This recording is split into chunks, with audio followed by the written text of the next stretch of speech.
is here. Check it out. And you're locked on to Utah's highest rated, most listened to sports radio station. It's my station. It's my station. This is Hans Olsen and Scotty G on 97.5, the KSL Sports Zone. Hans and Scotty, 97.5, the KSL Sports Zone. Kicking off another edition of the show. Let's get to it. Let's not waste any time. He is the general manager of the Utah Hockey Club. It's time to hear from the general manager of the Utah Mammoth, Bill Armstrong, on your exclusive home of the Utah Mammoth, 97.5, the KSL Sports Zone. You're going old school, aren't you, buddy? I honestly think that's the first time I made that mistake this year. Utah Mammoth, not Utah Hockey Club. Bill Armstrong, kind enough to join us. Bill, how you doing? Hey, Bill. I'm doing great. What's going on, gentlemen? We're just enjoying life, watching Logan Cooley score goal after goal after goal. That was, you see 3 every now and then. You don't see 4 very often. Yeah, it's one of those things where, he does a lot of the right things off the ice. He's always trying to get better, improve, working on his scoring all the time. And, it's one of those things you keep knocking on the door. Eventually you're going to get an opportunity to score like that. And he did. He took advantage of it. And not only that, he made a heck of a play to Gunther on Gunther's goal, too. So he had a great night for us. And good to see him get rewarded. He's an unreal human being and someone that kind of drives our team every night. Just feels exactly what the doctor ordered here, Bill, with back-to-back wins, back-to-back home wins against New York and Vegas, avenging that first loss to Vegas in that first game back at home.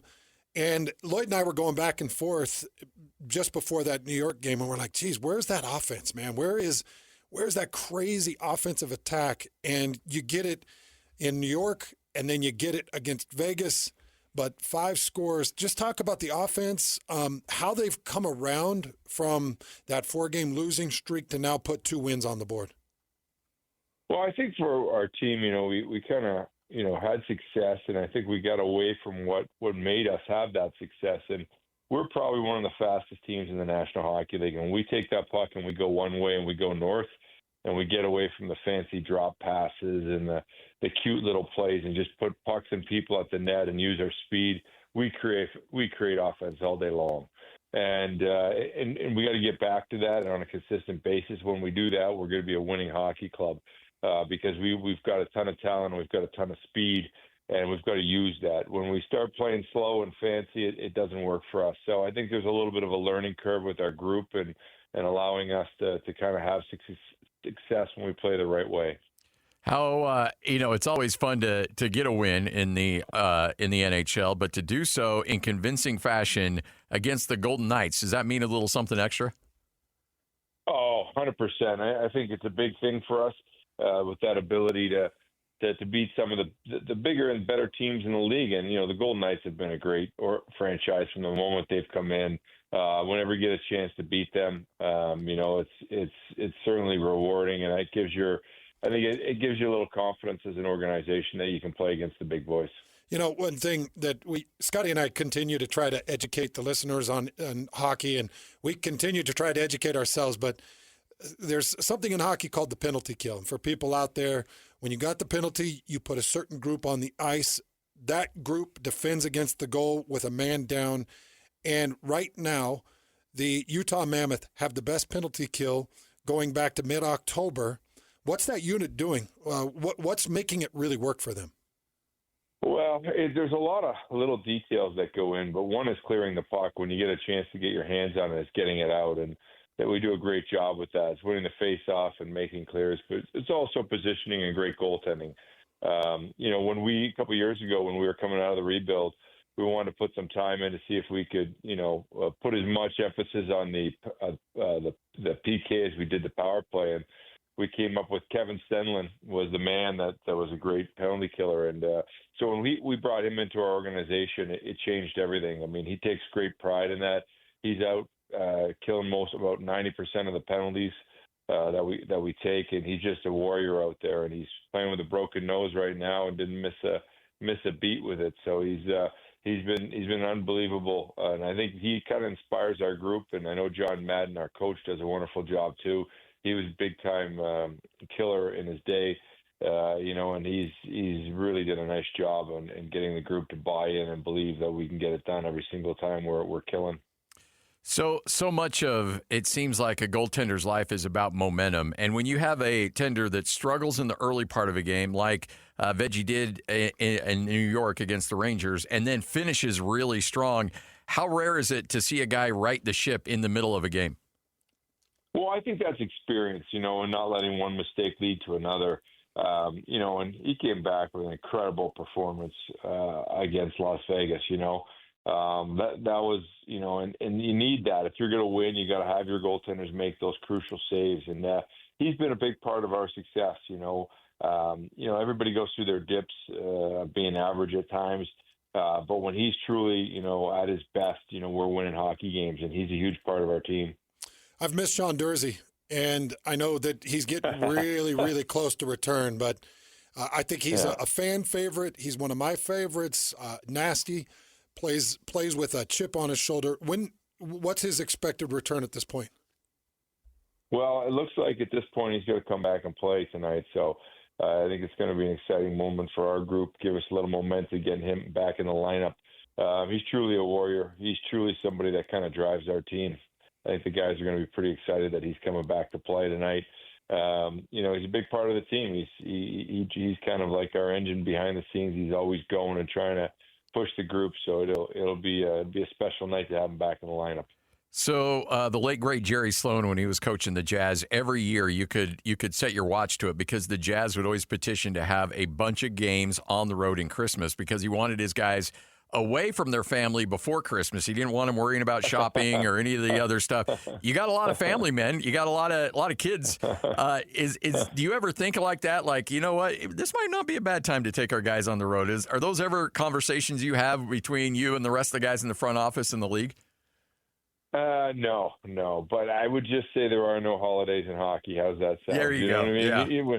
When the season's on, 4th of July, we all relish in the 4th of July because there's no hockey. But when hockey season's on, it comes or goes, whether you get days to celebrate, holidays. So you're just kind of used to it and you kind of make the most of it.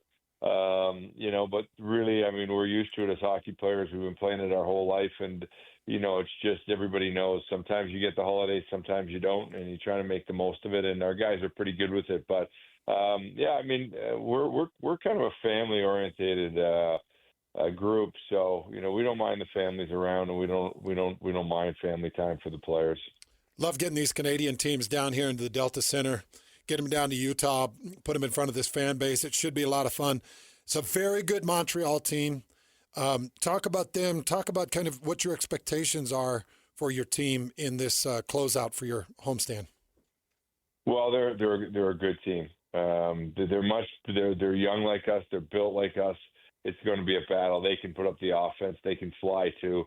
For us, it's just, can we outperform them in some areas like goaltending or power play or PK? It's going to come down. It's going to be a close game. They're an extremely good team. It's going to be a battle for us. So I'm looking forward to the opportunity to play those guys. Everybody knows that the Canadians are a little dirty. They cheat once in a while too. So I'd like to see the good guys win tonight. The good guys getting rewarded tonight. So are you talking about the Montreal Canadiens or just Canadians in general? Well, my dad did say when I was playing hockey, if you're not cheating, you're not trying. Yeah, so yeah. He did, so maybe there's a little kid, but the Montreal Canadiens, everybody knows that I got you. They might cheat a little bit, yeah. Hey, I don't know. Like we've talked about this a lot, the physicality and how difficult it is what you ask these guys to do. But to play a road trip and go on a road trip and you play 6 games in 10 days, crisscrossing all over the country, that's a lot to ask of these guys, man. It is. I mean, and this part of the season is a really, really hard. It's a hard part for everybody, because it's just the Olympics, and you're so jammed up and you're just flying. You're playing, every other day. The whole league is just it's an up and down league because of the travel, because of the strain, and you can watch it. Teams win 5 in a row and then they lose 5 in a row. So it's a hard league right now with the amount of games that we're playing back and forth. But I believe the Canadians are going to be hungry for us. We're in in a similar, kind of build where we're at. And I think we're looking forward to playing each other. Two good young teams going at it. So, Bill, as you know, I'm a color analyst for BYU football, so I get to go with the team. I get to call the games and analyze the finer points of the game. And I love breaking down the finer aspects of it, trying to bring people that maybe didn't play it into the game a little bit. Yeah. Take me into a certain aspect of this game. Just take me into the face-off. Talk about some of the finer details of standing face-to-face, knowing that you've got to get control of this puck, and what goes into that moment. Well, it is a really important part of you control the play. You can kind of control the game, and there's certain impact face-offs. When you're on a power play, for example, it's a must-win. If you don't, it's 30 seconds off your power play. So you got to really dig in. But it's not only the guy that's taking the face-off. It's the winger to the left or right of you, or if you're in the defensive zone, it could be a defenseman on the line. But anything inside the circle that lies there, we call it a dirty puck. If that dirty puck's lying there, you got to find a way to win it and push it back and get control of it. But it's not just the center that's taking the draw. It's also, the D-man and the wingers also jumping in on loose pucks to win the battles. And that's a big component of it. But if you get a really good centerman, he can time it right and maybe he cheats a little bit off the draw. He finds ways just to win draws, but they're huge. We've struggled at times with it. We've been great with it at times. I feel like sometimes as an older guy in the National Hockey League, they might let you cheat a little bit more off the draw. Unfortunately, we got all young guys, so they hold us to a high standard. If you had to win one face-off right now with a guy on this roster, Is it Keller? No. Stenlund's our best guy. He's a rock star draws, and he kind of runs the table. When he's on, there's not many people in the league that can beat him. Well, we certainly appreciate your time. Hope you have a great Thanksgiving. Although, as you mentioned, there's really no holidays in the NHL. But if you can sneak in a good turkey meal somewhere, enjoy it. And we look forward to catching up with you again. Find a way, Bill. Find a way. Thank you very much for having me on, and really, really appreciate it. And happy Thanksgiving, boys. All our pleasure. That's all our pleasure, Bill. Yes, absolutely. There he is, Bill Armstrong. You know what? Like, there's something that, I don't know, man. Like, when he says, "See you later, boys," the way he says boys, I'm just like, hey, you know what? Go fight for that dude. I will fight for that guy. And absolutely. That's what you've earned today, boys. Boys. I mean, because that's a hockey term right there.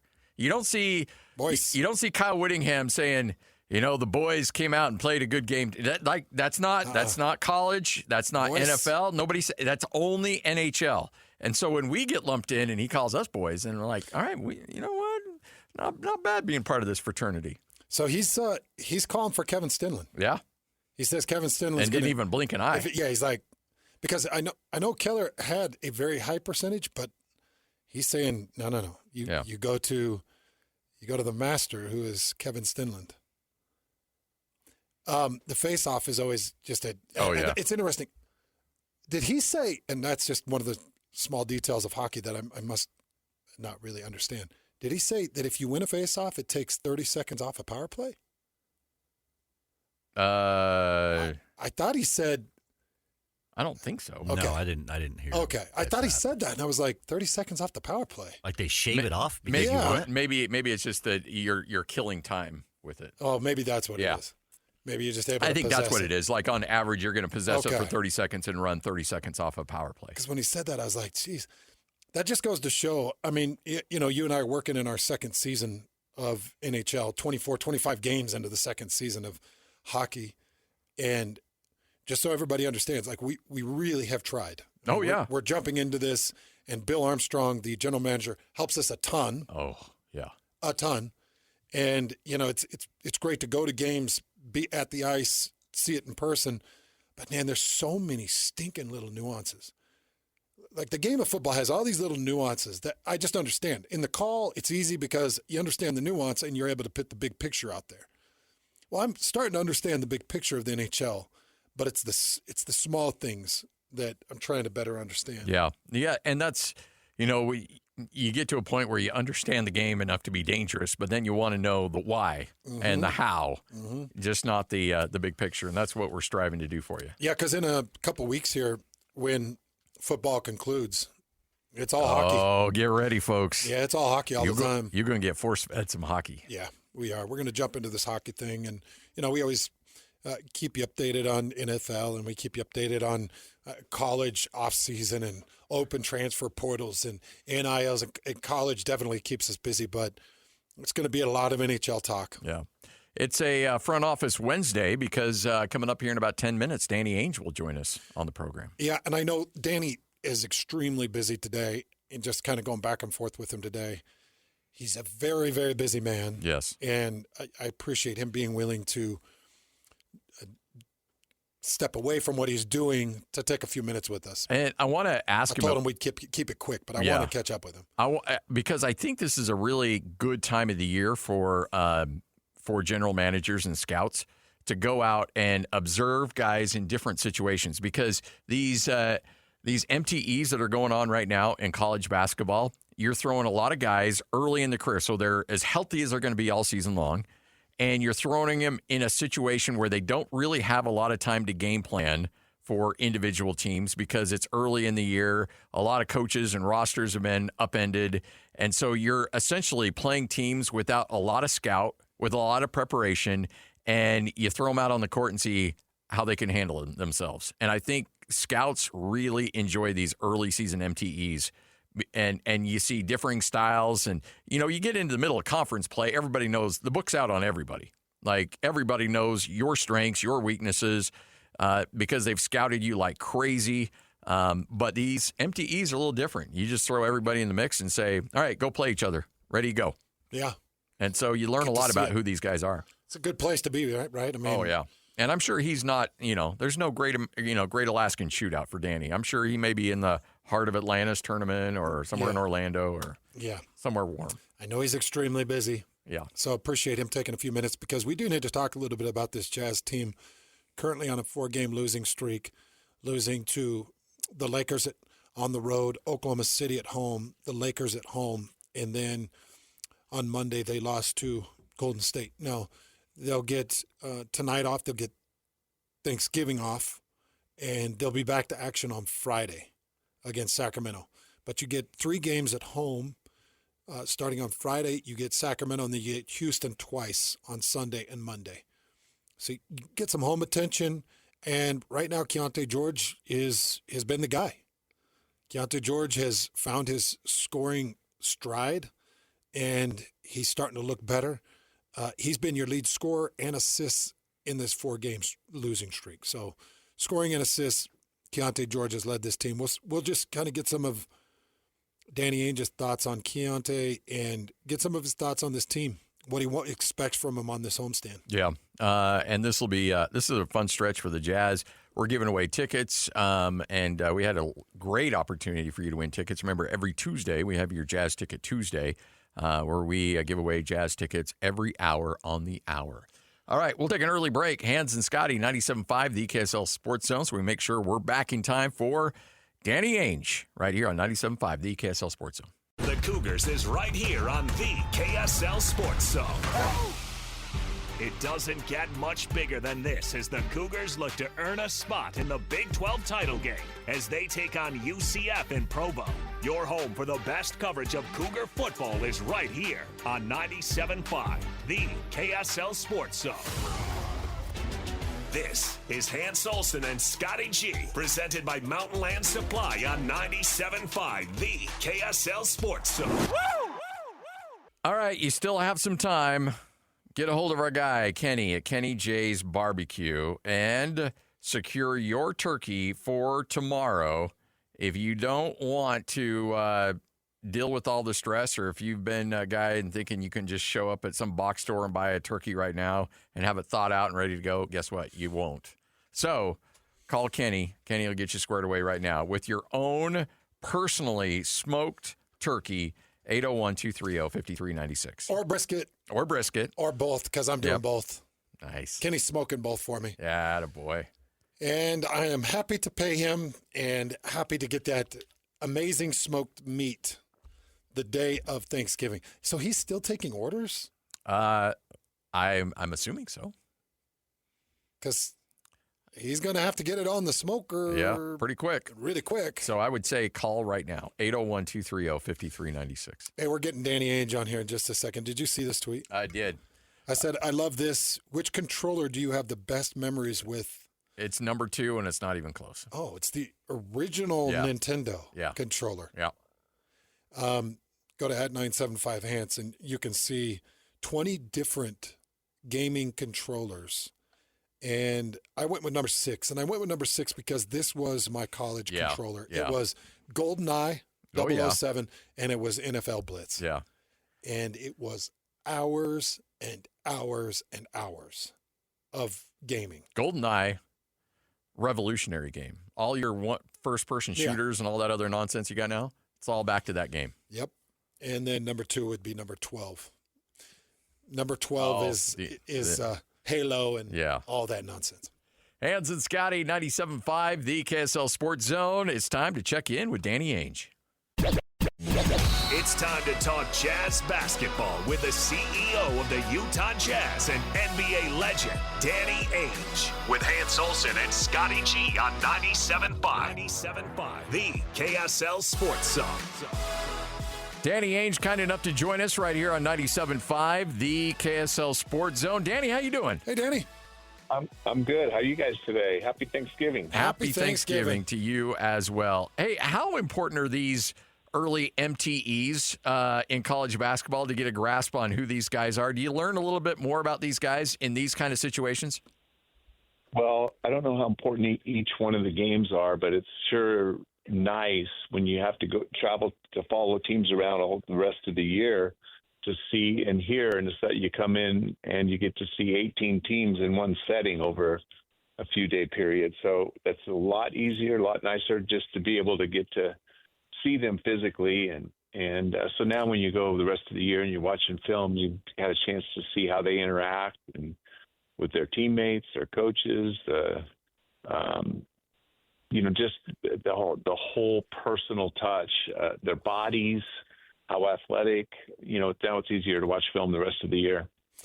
Danny, how often do you get a call from an old teammate or an old NBAer or somebody you're familiar with that says, hey, Danny, I got to have you look at this guy. I got to have you look at my kid. I need you to look at this. Does that happen to you a lot? It happens some. It feels like, coming into draft time, it happens more than any other time. But, yeah, everybody's anxious, and some people just are completely oblivious to how hard it is to get here. Well, because I keep thinking I'm a big nobody, and I get my old teammates who have high schoolers, and they call me, and they're like, hey, Hans, you gotta tweet this, man. Hey, come out and watch this kid. Hey, you got to see this kid. And I'm a big nobody. And I'm like, man, I bet Danny just gets bombarded with people saying, hey, you got to watch my kid. Yeah, a funny story with Austin, my son, who's now with us in the Jazz. I remember when he came out of college, and he was with us in the draft process, and he couldn't believe that players that he had played against in college that were big names and all conference, et cetera, had zero chance. Weren't even discussed in the draft process. And it's an awakening for most people that come into the draft. Are there certain schools and certain head coaches, and you don't need to name names, but certain college coaches and programs where a guy's coming out of that institution, you're like, all right, I'm going to give him a little bit of an edge just because I like the system and I like what's been asked. I know what's been asked of him in the collegiate level? Yeah, I would say no on that, but I do recognize and acknowledge that there are some coaches that I wish every kid could play for, that just play harder and tougher. They're held more accountable. But I think that there's enough good coaches in college, at the bigger programs, that there's not a huge separation from the very best coach to the 30th best coach, probably. But yeah, there's some bad coaches out there.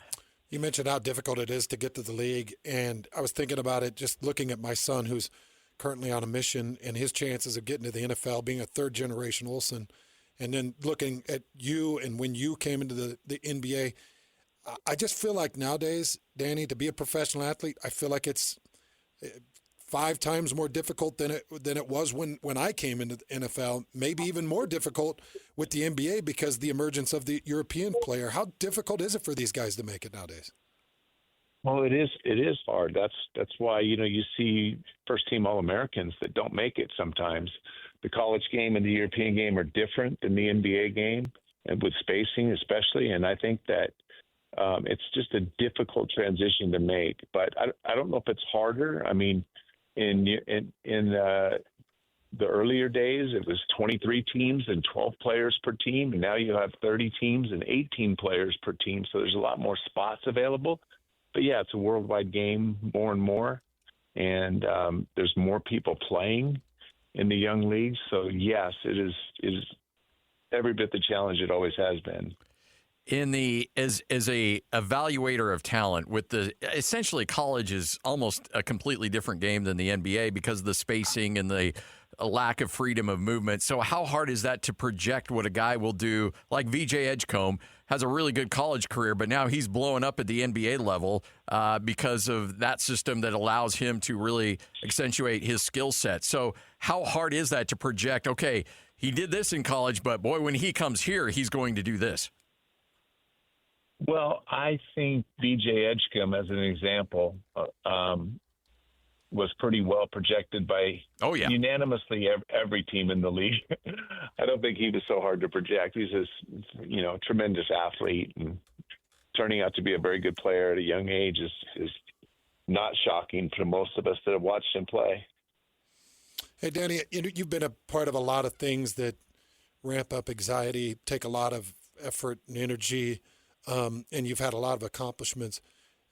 Where does the Elite Eight for you rank back in 1981? Last time BYU made it to an Elite Eight.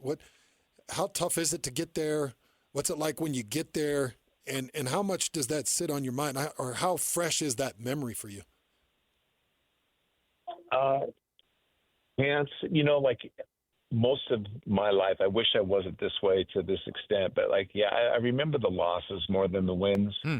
I didn't feel like it was an amazing accomplishment. It was, beating Notre Dame team was a lot of fun, and beating UCLA, they were 2 very highly ranked teams with, I think UCLA had 7 NBA players on it, the team that we beat that year. And Notre Dame, I think, had 5, I don't want to exaggerate here, but I think 5 first-round picks on their team that year. So I feel like, those were great accomplishments, but just making it was not, it wasn't like we accomplished anything. It felt like we lost to Virginia to get to the Final Four, which was a bigger goal. And Virginia was a great team. But yeah, those were fun times. And I look back on them and think, I can look back now and say that was fun.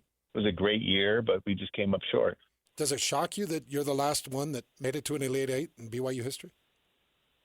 I am surprised because they've had some good teams. They've had some good teams that probably deserved to or could have made it that far. But I feel like, some injuries, and et cetera. But I think Jimmer's team was really good. And, losing one of their best players going into the postseason, that's never good. Danny Ainge joining us right here on 97.5, the KSL Sports Zone. Jazz coming off a tough loss to the Lakers, and then, of course, a tough loss to the Golden State Warriors as well. How do you feel like your team is heading in this heading right now, and how do you feel like things are coming together at this point of the season when you've got a month under your belt right now? Well, the season, there's a lot of ups and downs, and I think that we put a lot into that Laker comeback. Yeah. They outplayed us most of the game, but I think Will is doing a really good job with the guys, and I feel like they're playing hard, and he's trying to experiment and figure out which lineups can work and how to accentuate our best players and put an emphasis on them. But I feel like it's going pretty good. I'm enjoying watching. I feel like Ace is coming along.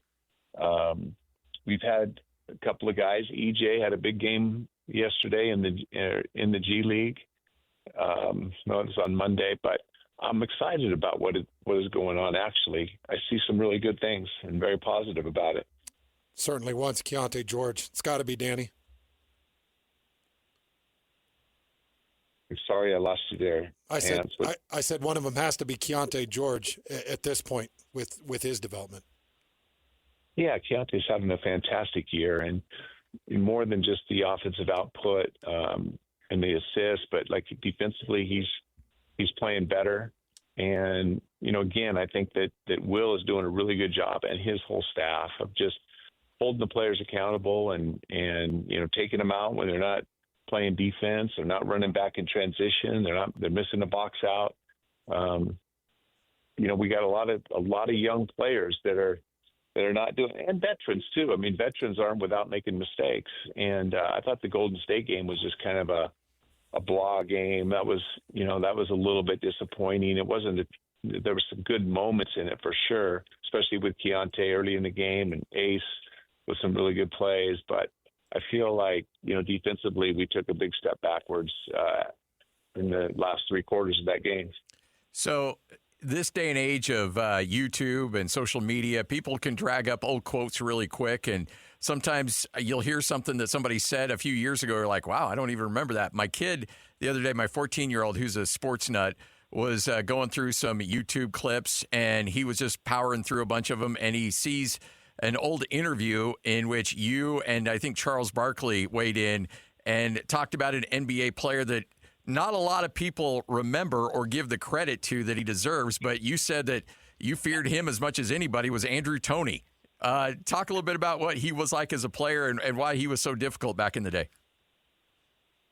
Well, when I got to Boston, he was, I think someone had given him the nickname of the Boston Strangler. Oh, jeez. And, but what I remember about Andrew was very underrated player, by the way, and historically in the NBA. I mean, he just didn't have a long career because of a foot issue and foot injury. But Andrew was so tough mentally and so physical, and a great shooter, a great shot creator in one-on-one situations. And yeah, he was a fantastic player. And he destroyed us in a few games. And I mean, it was unfortunate that his career ended short, because I think we'd all know who Andrew Toney is. Well, Danny, we appreciate your time. Thanks for joining us, and always thanks for going down memory lane with us, too. I love picking your brain on old 80s and 90s NBA, too. Yeah, and have a great Thanksgiving, Danny. All right, happy Thanksgiving, you guys, too. Talk to you later. You got it. Danny Ainge right here on 97.5, the EKSL Sports Zone. So he said Elite Eight is not an accomplishment. Yeah, see, that's why I love talking to Danny, is because he's like, should have gone further that year. Like we lost. We didn't really accomplish much. That dude just tells you what's up. Like, I love that interview. And sometimes it comes across like, well, that's a dumb question, but it's not. He's just telling you how he feels. Hey, I want our social media team to grab that cut and that video of Danny saying, we lost. The losses hurt hurt worse than the wins feel good. Yeah. First of all, he's extremely humble, but secondly, it's the last time BYU went to an Elite Eight. Yeah, I know, and he's shocked by that. It's 1981. Yeah.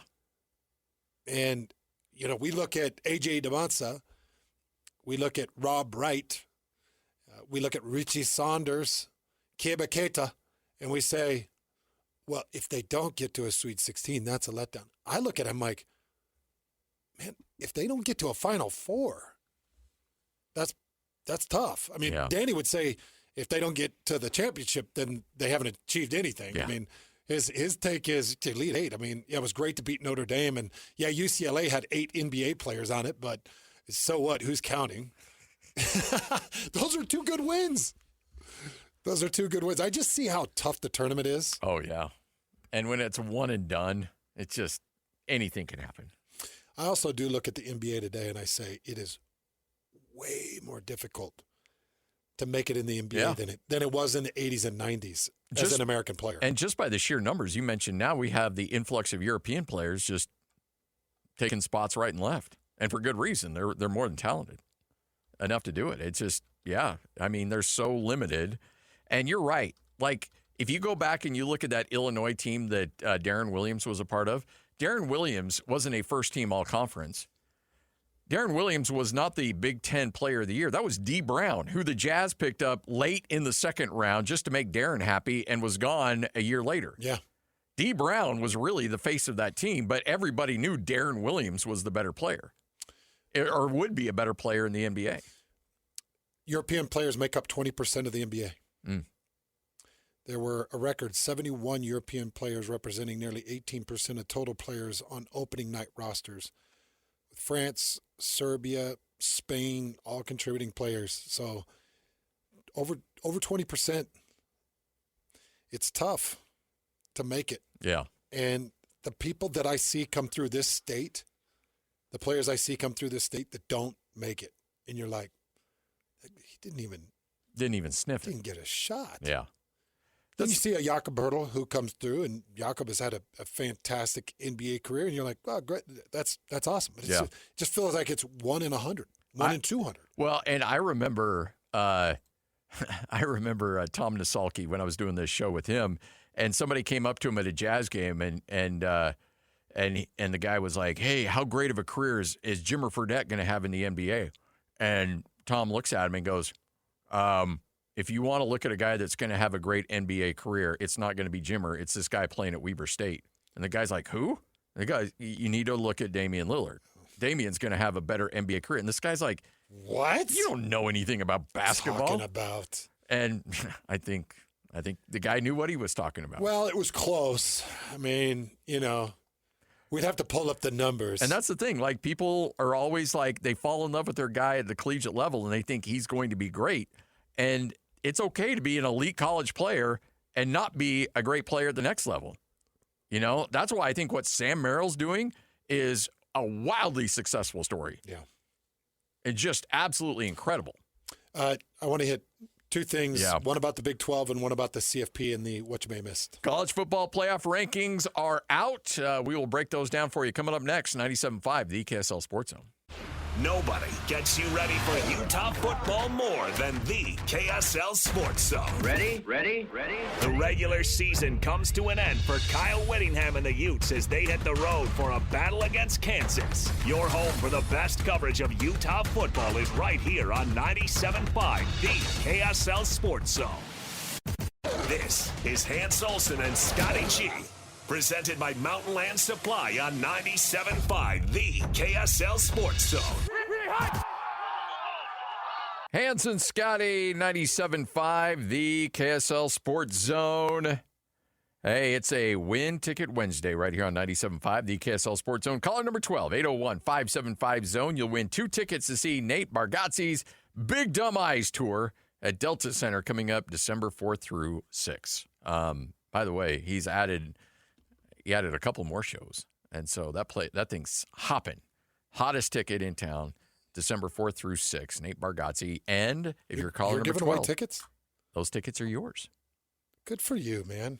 I know. I told Lloyd, I'm like, Lloyd, you don't get to keep those tickets. We're going on the air and giving them away to our listeners. Well, big props to both of you for being so generous and giving away the Bargatze tickets. Yeah.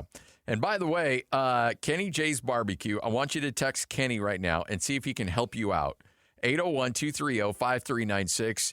Help make your Thanksgiving unforgettable. He's putting those turkeys, those brisket on the fire right now. So those things need to be smoked for a long time. So if you're hurting for your Thanksgiving dinner tomorrow, you've already burnt the turkey or you've already made a mess out of your kitchen, just call or text our guy, Kenny J's, right now, 801-230-5396. Okay, a couple things. Number one, Brett Yormark, where you at?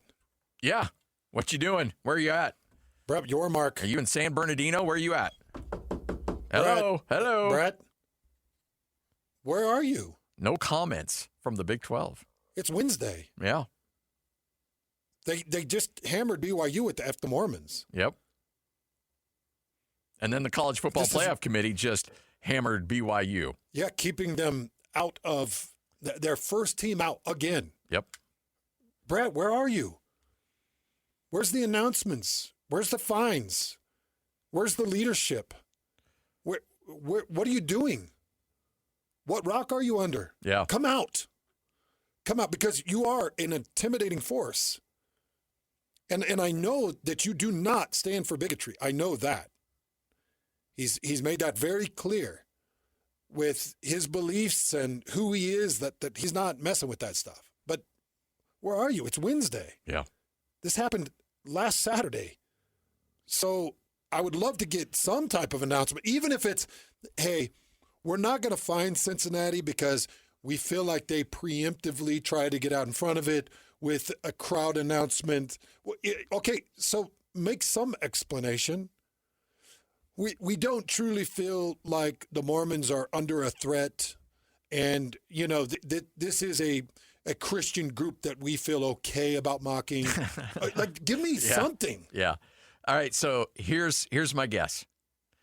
Is that coming up around 4 o'clock, 5 o'clock Mountain Time, the Big 12 will release a statement about not accepting bigotry, and that is not who we are. I don't think they'll announce a fine, because if they were going to fine Cincinnati, they would have announced it Monday or Tuesday. I don't think they're going to announce a fine, and they're going to bury it Wednesday before a holiday, and so it flies under the radar, and everybody's making their Thanksgiving plans. It's like the old adage in PR, release your bad news on a Friday at 5. So you're going to release it just before the Thanksgiving holiday. There will be a fine, right? I would think so, but the more that we haven't heard anything or seen anything, because if you're going to fine somebody, you fine it so you can send a message to everybody else like, hey, guess what? We're not standing for this stuff anymore. And so if you're going to do that, you do it on Monday morning, where everybody can pick it up like, oh, the Big 12 throwing the hammer Thor down. They will not put up with this. If you're going to be weak on your punishment, you don't want anybody to see it. You put it out Wednesday at 5 o'clock before Thanksgiving when nobody's paying attention. The Big 12 Conference fined the University of Colorado $50,000 and issued a public reprimand for hateful and discriminatory language used by fans during the September 27th game. I'm trying to figure out when this was issued. I thought it was issued Monday, was it not? Monday or Tuesday. Okay, here it is, September 30th. All right, hold on. Let me pull that up. September. So the game was the 27th. September. So it was Tuesday, right? September 30th was a Tuesday. Yep. So they issued the public reprimand and fine of Colorado was issued that Tuesday following the game. We're Wednesday. Yeah. All right. So you've got that you can be upset about if you're a BYU fan, which you should be upset about. Frankly, if you're a member of the LDS faith or just a decent human being, you should be upset about that. Second of all, if you're a BYU fan, you should be upset because Brett Yormark needs to be leading a very public campaign talking about the horrible treatment that BYU, and frankly, you could throw Utah in the mix as well. Yes, you can. About how they're being treated in the Big 12 playoffs. Let's start with BYU. Their resume is as good as anybody. Strength of schedule, you throw in one bad loss, and you've got three two-loss teams that have leapfrogged ahead of BYU. The BYU has a better resume then. And then you can go Utah and say you dropped Utah down. Why? Oh, because they they won a very close game against Kansas State?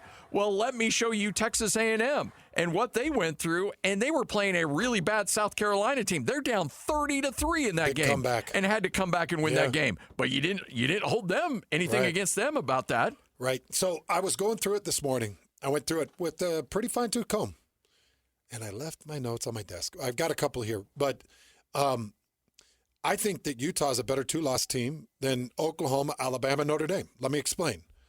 So Notre Dame has played 4 road games and went 3-1 in the 4 road games. They started the season 0-2. Now those 2 losses, Miami and Texas A&M, their best win that they've got is not against a top 15 team.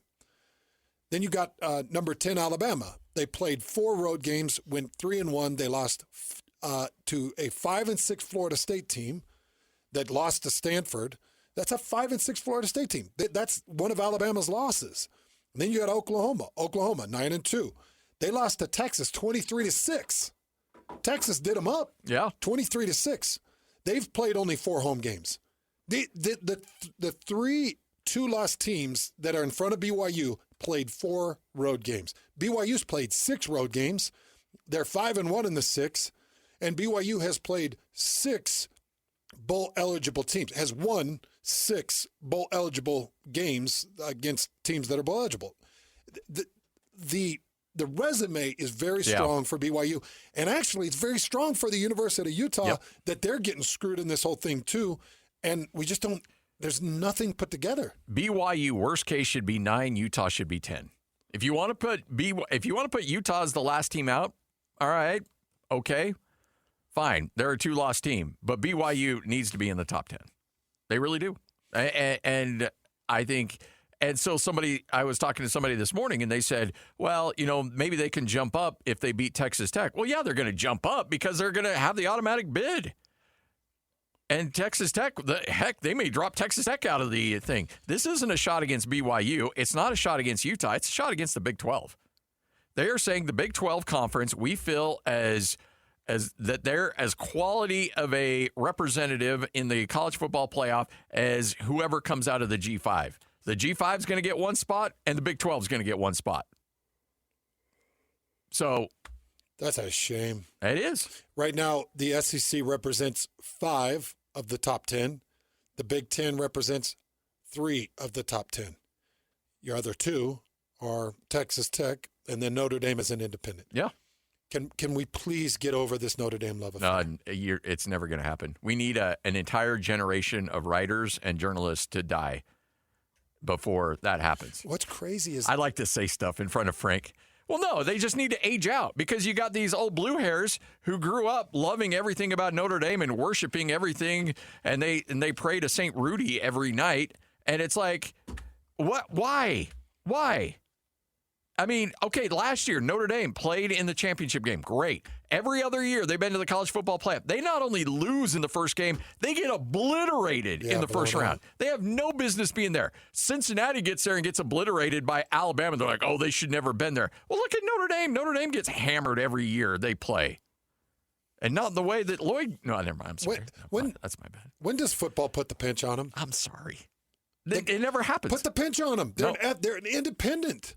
It'll never happen. They just sit there and float around, and they make their own schedules. And yeah, they manufacture 10 or 11 wins every year based on their schedule. They've played 4 road games. Yeah, and one of them's a neutral site, isn't it? Was Miami a neutral site? I think so. They always play a neutral site game at the beginning of the year. I think it was. I think Miami was a neutral site. So they've played Arkansas at home, garbage team, worse than the SEC. Boston College at home, garbage team, the worst in the ACC. Boston College is bottom of the ACC. Arkansas is bottom of the SEC. And then a Pitt team that's okay, but not great. Yeah. That's their road games. That's Notre Dame's road games. They manufacture, and by the way, they finished the season on the road at Stanford. Yeah. That's their finish. Yeah. All right. Frank Dolce is going to join us next. It is our Ute Preview Show, so let's get it. Talking nothing but Utah football coming up for the next 2 hours. 97.5, the KSL Sports Zone. Let's go! Complete game coverage of the Cougars is right here on the KSL Sports Zone. It doesn't get much bigger than this as the Cougars look to earn a spot in the Big 12 title game as they take on UCF in Provo. Your home for the best coverage of Cougar football is right here on 97.5, the KSL Sports Zone. This is Hans Olsen and Scotty G, presented by Mountain Land Supply on 97.5, the KSL Sports Zone. Woo! Averaging 15 yards a rush. They're getting more here. Jackson out into the open. What a cut. To midfield. Jackson to the 30, to the 20. Touchdown, Kansas State. 80 yards this time. Kansas State going for 2. Johnson is going to throw, and it's knocked away, deflected, and actually intercepted. There is a penalty flag. Returnable, and here goes Utah. Taylor Johnson. Avery Johnson trying to catch him. Taylor Johnson angling, and he's going to go all the way. Inside the 1 for Utah. Parker and Dampier. Parker in motion. Dampier keeps it. Dampier. Touchdown, Utah! In to help pass protect. Johnson scrambling. Throws across his body. And it's It's intercepted. The senior, Lander Barton. And that's going to do it. A crazy come-from-behind win for Utah. Hanson, Scotty, 97.5, the KSL Sports Zone. But more importantly, it's Frank Dolce. Frank, that felt like an old WAC game in 1986. What? That Kansas State-Utah game. Is that what it felt like? It felt like You played in that conference. So. being taken out behind the woodshed. That's what it felt like. All right. Well, yeah, and there was no defense. Kind of felt like maybe an old AFL game where you just needed one stop, and Utah got that one stop. They did. It two. would have been. Yeah. They got the 2 stops to finish the game with the interception and the 3 and out to give them the ball back. Can you believe that Lander Barton is a senior? It just feels like Florida was the other day in the Gator. Yeah, the senior. What? That's unreal. I was happy for Lander to get that interception at the end of the game, but all of the emotions that Utah fans had to go through in that game. You might consider you might like be on the schizophrenic spectrum after that game. Yeah. The ups and the downs. All over the place. All over the place. You know, Coach Whittingham, they were talking to Coach Whittingham after the game, and it looked like he was getting a little emotional. Yeah. And they mentioned that. Oh, Coach Whittingham, there's a lot of talk about him retiring. He's getting emotional after things. He's getting emotional because his defense just gave up 500 yards rushing. Yeah. That's why he's emotional. We talk about, and 5 touchdowns. winning the Big 12 and all this stuff. That might make him retire. No, that game might make him retire. That game itself is like, all right, I'm not doing this anymore. It was ridiculous watching that game. What do you think of Morgan Scalley's comments? Just saying, hey, I didn't prepare him enough for the run game. Absolutely. Do you think it is on Morgan, or do you think it's on the players? Because those guys know how to defend against the freaking run. They've all been coached for hand placement and footsteps. I don't think a bad coaching performance gives you up 500 yards. I don't either. I think it's... You think he gives up, like 600 yards? No, I think that's on the players. That's not on Morgan. There has to be some accountability from Morgan. I think Morgan managed it the right way. And by the way, I would say that there's something that happened in that room in the scheme. Yeah. But if you look at the game, if we look, and I know we'll take a close look at it. If we look at the game, split it up, first half to second half, you could say the second half, the way Utah managed it in the second half, still was probably too much. But you're like, yeah, okay. It's more under control. The first half was ridiculous, bananas. I kept saying, and I wasn't in a position to watch it live, so I was listening to it occur. Like, it felt like, and then I watched it later, it felt like, especially in the first half of play, it wasn't like Kansas State came out and ran a power and then ran a counter and then ran something. It's like, we're just going to keep running this play. And, oh, my gosh, look at that. Another 20 yards. In the second quarter alone, on 9 rushes, they averaged 25 yards per rush. That's unheard of. Tell me another time that's happened to a Utah defense. The only thing that I felt comparable to that, and even then it was nowhere near what we saw, was when they played Oregon State in 2021, and they couldn't stop Oregon State's rushing attack. Yes. Okay, that was another one. They did the same thing against Arizona in that same era down at Arizona. Yeah. And that was like, couldn't stop the run. They had a similar experience at Oregon. But the thing they couldn't stop against Oregon was the tight end passing. Like, the tight end caught passes for 200-something yards in that game, and they couldn't figure out how to stop it. So as I was listening to this game, I kept thinking, like, wait, you got to make an adjustment. Why aren't we making an adjustment? And even to the second half, the numbers were more manageable. It felt like, okay, now they're getting something in order, and finally the last couple stops as they tried to run the same thing over again. But I think that was the frustrating part. So I was just looking at this. Joe Jackson the running back, the sophomore running back. Yeah, set a school record. From Haines City, Florida, going for 293 yards against the University of Utah. Here's his yardage. His yardages coming in. He went for 69 yards against Kansas, 25 against Texas Tech, 69 yards against the mighty Oklahoma State Cowboy. Oh, yeah. And then hit the 293. So he was trending. He did have one 100-yard performance, and that was against TCU earlier in the season. You know what's funny about that you mentioned that, Hans, is I played with a guy named Richard Harrison at El Camino Junior College.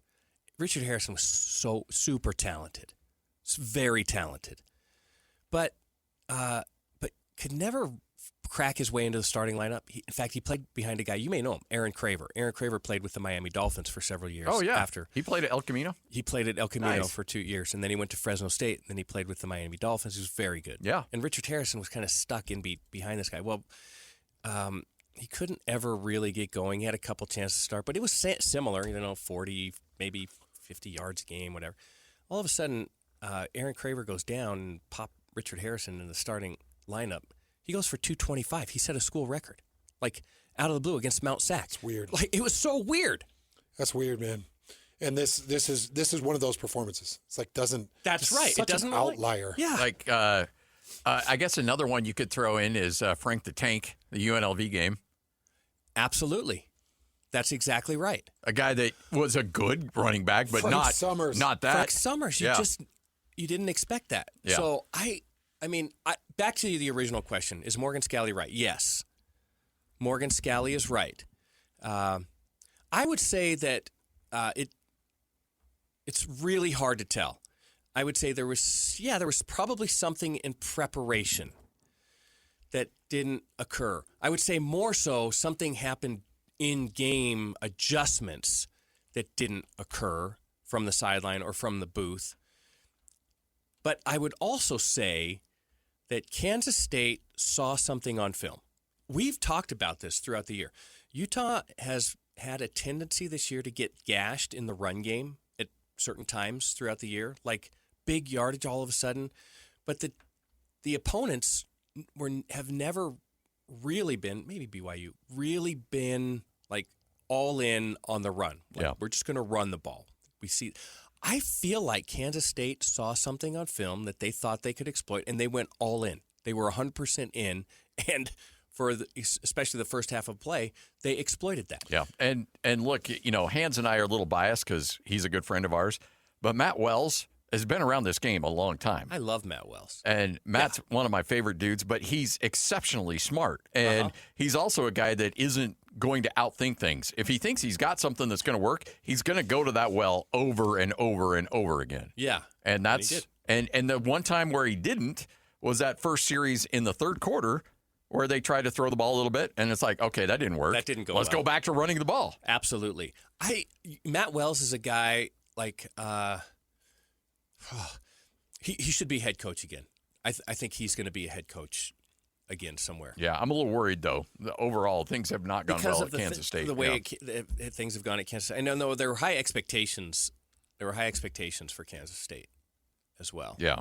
Anyway, I don't know. I guess we could call this a tale of two halves. If you look at the numbers, it certainly feels that way. So, Frank, come over here. You can share my mic. Might be intimate here for just a second, but I just want to show you this because Lloyd, could you put on the mood music? No, please? just leave. Don't encourage him. Just if you're going to put on music, do like Metallica or AC/DC or something. You really don't need to put your arm around me.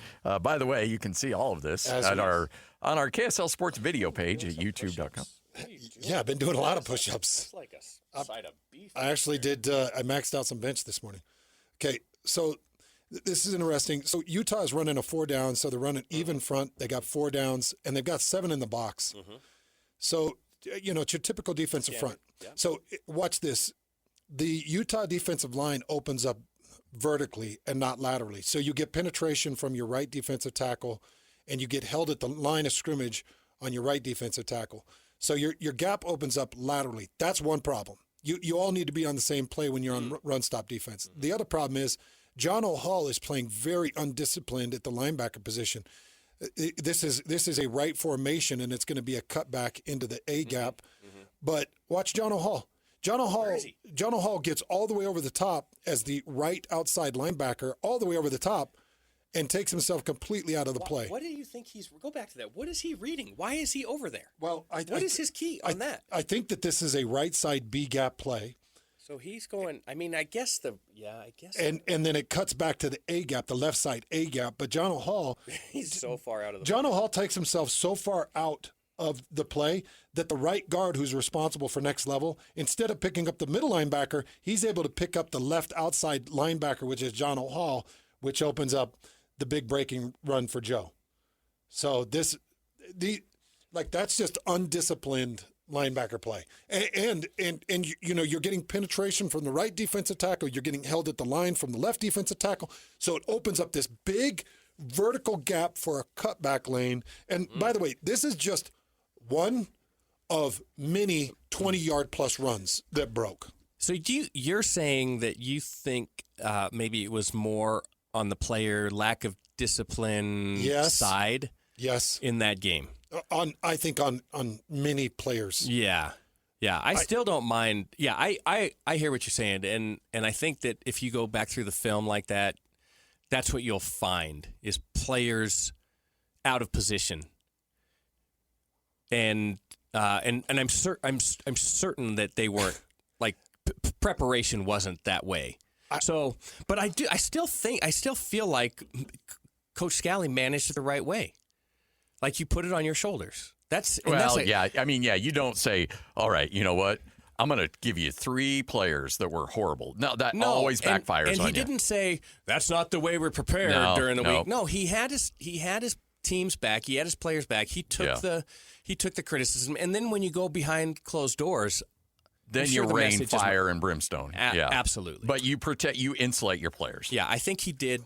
I think he did the smart those thing. coaches that come on and be like, well, we coach them up, and sometimes the players just, look, they're 18, 19-year-old, and they're too busy worrying about their NIL and dancing on their TikTok videos. Yes. Blah, blah, blah. Look, that's never going to end well for you. You can't do message. that. Yeah. Frank, come look at this one really quick. So this is another big 30-plus yard game. We should remaneuver. Come on over here. This is a 7-man box. Scotty, these runs Scotty, do you want to come over here? No. These runs are breaking into a 7-man box. Now, Lloyd, don't do that, because people that are watching on camera seeing Scotty, Frank, and I kind of tucked in here together going to get the wrong idea. Okay, these are in a 7-man box. Mm-hmm. I want you to watch the right defensive tackle. I think he's got outside responsibility. He tries to shuck and go back to play side. So he's got offside responsibility. Watch him shuck, go inside. Watch him get driven. Now watch the running back tucks right behind that block, and then boom, right out of the 7-man box. Puts on a couple of moves on the defensive backfield and gets himself in for the touchdown. So if you look at this is a defensive tackle. He's got to have backside responsibility. He's got to have this backside A-gap responsibility. That's the center that's just taking a backside step. And as he pushes and pulls, the center just drives him. But where? Okay. You're not giving up 35-yard touchdown runs with a 7-man front. No. Ever. Yeah. No, this whole defense that's set up, guys, just so everybody can be on the same page. When you set up a 7-man front, 4 downs, 3 linebackers stacked inside the 2 tackles, what you're saying is you'll never run against us. Go ahead and try to pass against this. Do that again. We're tempting you to throw the ball against this. Look at this. Is that Jono? Yeah, but why? Okay. And he's blocked. Okay, he's picked up. So Jono gets picked up by. Sorry, we're doing film breakdown on air because I can't do it. I can't do my film breakdowns and send them out. The Big 12 does not like it. They don't like it. They don't agree. So there's 2 levels that are of failure, right? What's that? 2 levels of failure for Utah there. Oh, yeah. Line of scrimmage. Yep. Second level. Second level. And I know. If you watch the play out, there's 2 DBs that got a beat on them. Yeah. That miss attack. And they miss. So, but isn't that uncanny for a Utah defense to have 3 levels of failure and not just once in the game? Like multiple times. Multiple times. So I have watched this film already once, and as I watched it, I'm thinking, where in the hell are these guys' minds? What are you doing? Get the angle, play your role. Don't bite heavy to the play side. Jono, you know you got backside responsibility. Backside cutback that is the play that will crack you. Backside cutbacks are the ones that break for 25, 30 yards. When you get over pursuance, when you get anxious players that get out of their gaps and out of their control, that's what happens. But you put 7 men in that box. You put 7 Utah players in that box. You put 7 Utah players that are coached by Colton Swan and Lewis Powell and Morgan Scally, Luther Ellis. You put those players in that box, and this happens, like, I can't even imagine what's going on with the linebackers and with the defensive line. Because as you mentioned, Kyle's not crying because he's leaving.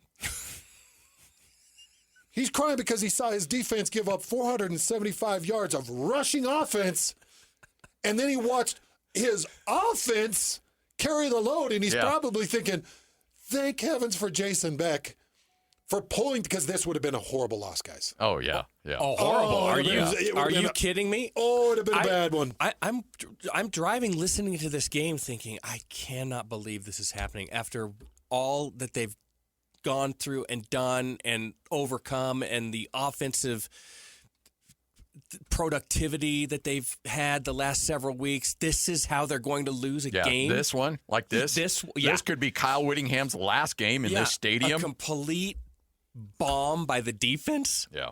How ironic. I mean, I think that's another reason Kyle was crying, because he's like, if I can't retire now. Like, I got to tell Jamie I'm coming back for another year, and she's going to be really upset because I can't leave like this. This isn't the game I can leave on. I mean, I can't say, okay, guys, everybody, I'll see ya. No, because everybody's going to say, guess what? I got ran out by Kansas State, and that's the game I'm going to leave everybody's lasting impression with. No, I can't do that. Oh. Okay, another thing that's becoming more and more recognizable. So Utah then goes to an odd front. They put 5 across the line. Mm-hmm. So when you go to odd front, you put 3 downs, you put 5 across the line, you walk up backers, and you're trying to hit slants. You're hitting ram and line calls. So you're hitting slants into the right gap, you're hitting slants in the left gap, and then what you're doing is you're funneling the plays to your best tacklers. Mm-hmm. So, you're hitting slants, funnel them to your tackles. And Utah in a 5-man front, the over-pursuance on a reverse. Look at this, Scotty. Okay, so you got your 5-man front, 5s are walked up, 3 down linemen. You got linebackers. You're hitting a right. This is called a ram call. So watch, they all slant to the right. You funnel to your best tackler, and your best tackler over pursues. Do you see that down step? Your best tackler over pursues, and the reverse hits on the end around. This is not Utah football. Frank, this is not Utah football, man. Over pursuance, lack of discipline, not staying home, biting on fakes, getting out of gaps. And by the way, the calls are there. You go to an odd man front, you're running ram slants, you're funneling to your best tackler, and he bites down hard on the reverse, gets completely out of position, and you give up another 15, 20-yard run. So you're saying that schematically Utah was put in the right position? Yes, I am saying that. I am. In fact, I'll put my reputation on it, because that's not hard to see. It's not hard to see.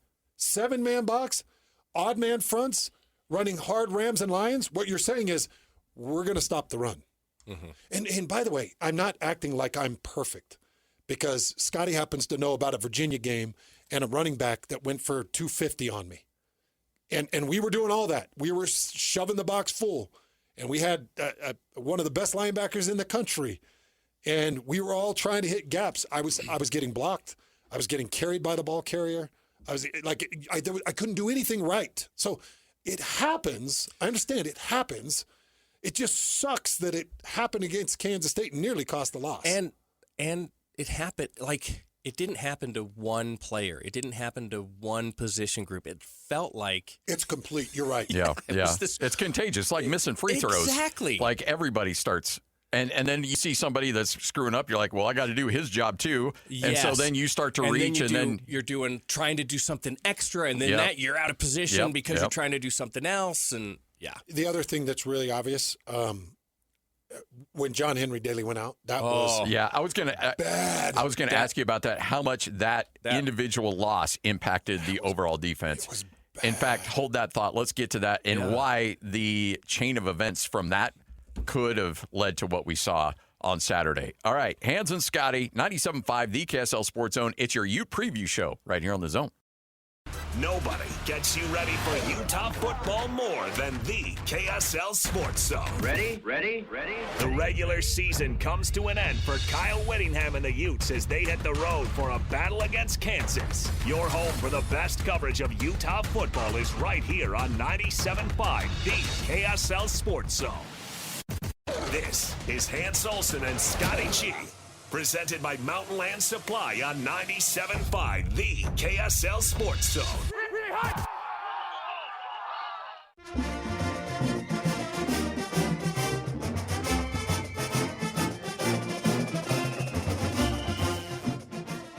Well, that productivity, it's tough to replace, but that's why you recruit. That's why you got depth. I was very pleased with Cash Dillon and what he did coming in. Lance Holtzclaw playing a little bit injured. So, we've got guys. And John Henry Daly, as a leader, as, a producer on the football field, man. And that's the tough part of this game, right? And we've had Rabbit Evans, and you got Nate Ritchie, and you got these guys that have gone down. Hunter Andrews on the offensive side of the ball, as other guys. It's just part of it, and that's the tough part. It's Morgan Scally talking about injuries, and a big one for the Utes. John Henry Daly leaves after an incredible start to the game, multiple TFLs, 2 sacks in the first quarter. And he goes down with the injury, and it seems like, Frank, as soon as that injury happened, that's when Kansas State took off in the running game. Are those two things related? Well, yeah, I think you can't take a guy the caliber of John Henry Daly, and not only that, but the way he's played this year, his productivity. I just don't think you can subtract that from the defense and not expect a different result. But should it have been that drastic? Yeah, exactly. Yeah. Should it have been that drastic? 348 yards in the first half. 348 yards rushing in the first half with that one injury going down. It's not like basketball where it's 1/5 of the team on the floor. I mean, there's a lot of guys, and there's a lot of talent on that defensive side. So as I watch, and I'm just trying to diagnose this as we do the show, and it's kind of nice to be able to just watch the film as we're talking about it. But this is one of those games where everybody is on blast. Everybody. So I'm watching another big break, and I'm going to see if this is a touchdown. I'm not sure if this is a touchdown, but holy cow. I mean, safety's getting juked. Corner's getting outrun. This is another touchdown. This play snaps from the 20-yard line. This is that 80-yard touchdown. Okay, so let me break this one down. Okay, so Lander Barton comes up from the outside linebacking position. He comes up a little bit late, and he moves Logan Fano to the outside, and Lander Barton is now sitting on the outside wing of the right offensive tackle. So as he goes to take on the right offensive tackle, he gets double-teamed from the H-back who kind of comes down with the tackle, and they push on him. Logan Fano, that was pressed out for contain, comes directly upfield, and you get a puller that's coming off motion that bumps Logan Fano deep. So you get Logan Fano who goes deep, you get Lander Barton who's doubled, and that opens up that sweet little lane to just bend underneath Logan Fano who's rushing wide and come right downhill where Lander Barton's being double-teamed, and he's off to the races. Off to the races, and Lander is flat out blocked up. Okay, first defender to come up, and try to get a hand on him. It looks like it's number 4. It looks like it might be Don Saunders, maybe. And Don just whiffs. Next defender that's got a chance is number 16, Cole Standage. And Cole starts in pursuit of him. I believe that's who that is. Maybe not. But he starts in pursuit, can't catch him. Jackson Benny can't catch him, and he's off to an 80-yard touchdown run. Well, what is this? That's the other thing. Guys whiffing on tackles, guys getting blocked, veterans getting blocked. Logan Fano knows that as you got the polar, you can't go wide. You just can't rush wide. You got to go through the polar. So if I've got motion man coming at me and I've got contain, I still have to go through that guy because I know Barton's on the double. I've got to clamp that down. If I don't clamp that down, if I go wide, that lane is wide open for at least a 10-yard gain. But then I'll typically get a safety, or I'll get a middle linebacker, or I'll get a corner that'll step up and make a tackle for a 15-yard gain instead of an 80-yard touchdown. Everybody's to blame here. Everybody. That is the thing I think that is so interesting is because it's not typical. It's not typical. And, yeah, maybe that goes for a 20, 25, 30-yard gain, but somebody in the secondary eventually runs that guy down, right? Yes. Yeah. This is not. And after 80 yards later, you're like, wait a second. We got blocked. We made maybe a mistake at the line of scrimmage. We got blocked in the second level. Where's the third level? Yeah. This is horrifying. I'm speaking as a defensive tackle that would have to sit in meetings and watch this. Do you think of yourself as an offensive lineman or a defensive tackle? A trench guy. Right now, he's trench coat. Figures himself as an offensive guy. Right now, I have high anxiety thinking, man, if I had to answer to this, because I know, because I can't come in and say, well, yeah, but I was taught to. Well, you were taught to what? Over pursue, you idiot. You were taught to what? Get drawn and driven down out of your gap. What were you taught to do? That double scoop is really. That's lightened you up today. I mean, you're on fire. Well, dude, this is just very untypical of Utah, and it's very unacceptable of Utah. And I'm just sitting here watching. I'm thinking 475 yards rushing. I've had some bad moments in my life. That's one thing you've never done. A typical Utah defense, that's 4 games of productivity for an opposing offense. 4 games worth. But as I'm watching the film, man, you just got to give props to Jason Beck. Maybe we get off this ugly stuff and we jump on what kept this team in the game. I think there's 2 things that, I would like to talk about is, well, maybe 3. Jason Beck in the offense, Devin Dampier in his role, and how does this performance affect Utah defensively heading into this week at Kansas? We'll touch on that coming up next. That's Frank with a tease right here on 97.5, the KSL Sports Zone. It's another battle for the Aggies, and the KSL Sports Zone has it covered. It's a Black Friday showdown for the Aggies as they welcome in Boise State to Logan. Your home for all the play-by-play coverage of Aggie football is right here on 97.5, the KSL Sports Zone. This is Hans Olsen and Scotty G, presented by Mountain Land Supply on 97.5, the KSL Sports Zone. Hans and Scotty, Frank Dolce, it's your Ute Preview Show right here on 97.5, the KSL Sports Zone. By the way, Thanksgiving coming up tomorrow. Hope you have a good one. Frank, I hope you have a delightful Thanksgiving. Really? Are you a traditionalist? I mean, are you a turkey guy? Yeah. Okay, because some people are like, nope, I'm just going ham. I'm going prime rib. Hans is mixing in some brisket with his turkey. Jeez, Frank, don't be disappointed. It is disappointing. It is disappointing, Lloyd. Don't mess. Why are you going to mess with something that's near perfection? So you're a big turkey fan? Yeah, of course. I would agree with you on that. Yeah. I am too. And I also have thoughts on the best way to prepare a turkey. So, are you a deep fryer? Oh, no, I haven't tried that, although it looks interesting. Yeah. It's just you have to smoke it. There's no other way to prepare a turkey. Yeah. It just dries out in the oven. Yep. Put a little water pan in your smoker so it stays nice and humid in there. It's just And then I'm It's a big traditional turkey. And then stuff that sucker with stuffing. Yeah. Turkey, stuffing, potatoes. Yeah. Lloyd, did you brine in Corn your crisper pudding. again this year? Yes, sir. So Lloyd fills his crisper, his box in his fridge with the brine and puts his turkey. I know this. I had forgotten it, and now I've been reminded of that. I can send you a picture, Frank. I don't want to listen. I'll tweet it at you. I brine the turkey as well, but I do it properly out of doors in a very cold. It's what the crisper garage is for in the extra. No, it's not. And now you know what? Here's what your ice cream smells like when you take out your nice whatever you eat, mint ripple fudge or whatever it is that you like. Now it smells like brine. It tastes. It has that flavor of brine and mint ripple. And Lloyd wonders why he gets the rhea when he uses vegetables out of the crisper throughout the year. So somehow your broccoli was laced with E. coli.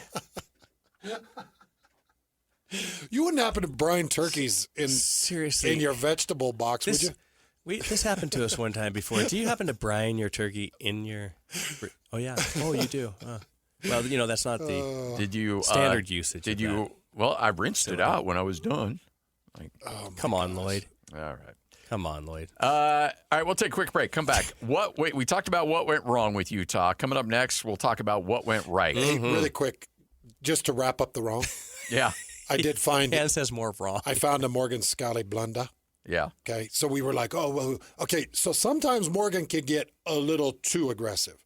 Yeah. Fourth and goal. Was it fourth and goal from the? Yeah, like the 2. It was fourth and goal from the 3. 3. All right. Fourth and goal from the 3. Morgan Scally brings a 7-man blitz. Kansas State puts 5 out in a route, including the tight end that's lined up off the flank of the quarterback in the shotgun. And that tight end just digs towards the line of scrimmage and then bows out to the flat. And you bring 7. You got 4 in coverage on man press. So you got 4 that are pressed out, but the tight end is unaccounted for. 5th receiving target, no defender to man to zone.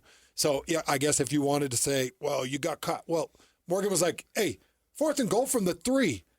It's all or nothing. You're going to do one of the two. We're either going to get the pressure, tip the pass, force Avery Johnson to try to tuck it and run, but get the pressure fast enough that it makes him overthink or not have time to think. But Avery just dropped back in the shotgun and just hoisted it. He saw the coverage and he knew the rush and he knew the flat would be wide open. So do you wrong Morgan Scally there? Or do you just say, well, that was just typical Morgan, trying to be aggressive? Morgan doing his thing. And I think because you're a little bit on tilt, knowing that Kansas State's running the ball, and you got, what are they going to do on 4th down? Well, of course they're going to run the ball. Let's sell out against the run. I mean, I think that call was that's a good point. That call was based on what was going on in the game. Everything else was working. Yeah. All right, 158. Now it's time to go glass half full for the University of Utah. What went right and what needs to happen against Kansas coming up this weekend in lovely Lawrence, Kansas, as Utah will take on the University of Kansas, the Jayhawks, coming up on Friday right here on 97.5, the KSL Sports Zone. Let's go! Complete game coverage of the Cougars is right here on the KSL Sports Zone. It doesn't get much bigger than this as the Cougars look to earn a spot in the Big 12 title game as they take on UCF in Provo. Your home for the best coverage of Cougar football is right here on 97.5, the KSL Sports Zone. This is Hans Olsen and Scotty G, presented by Mountain Land Supply on 97.5, the KSL Sports Zone. Woo! Hans and Scotty, 97.5, the KSL Sports Zone. Why are you looking like that?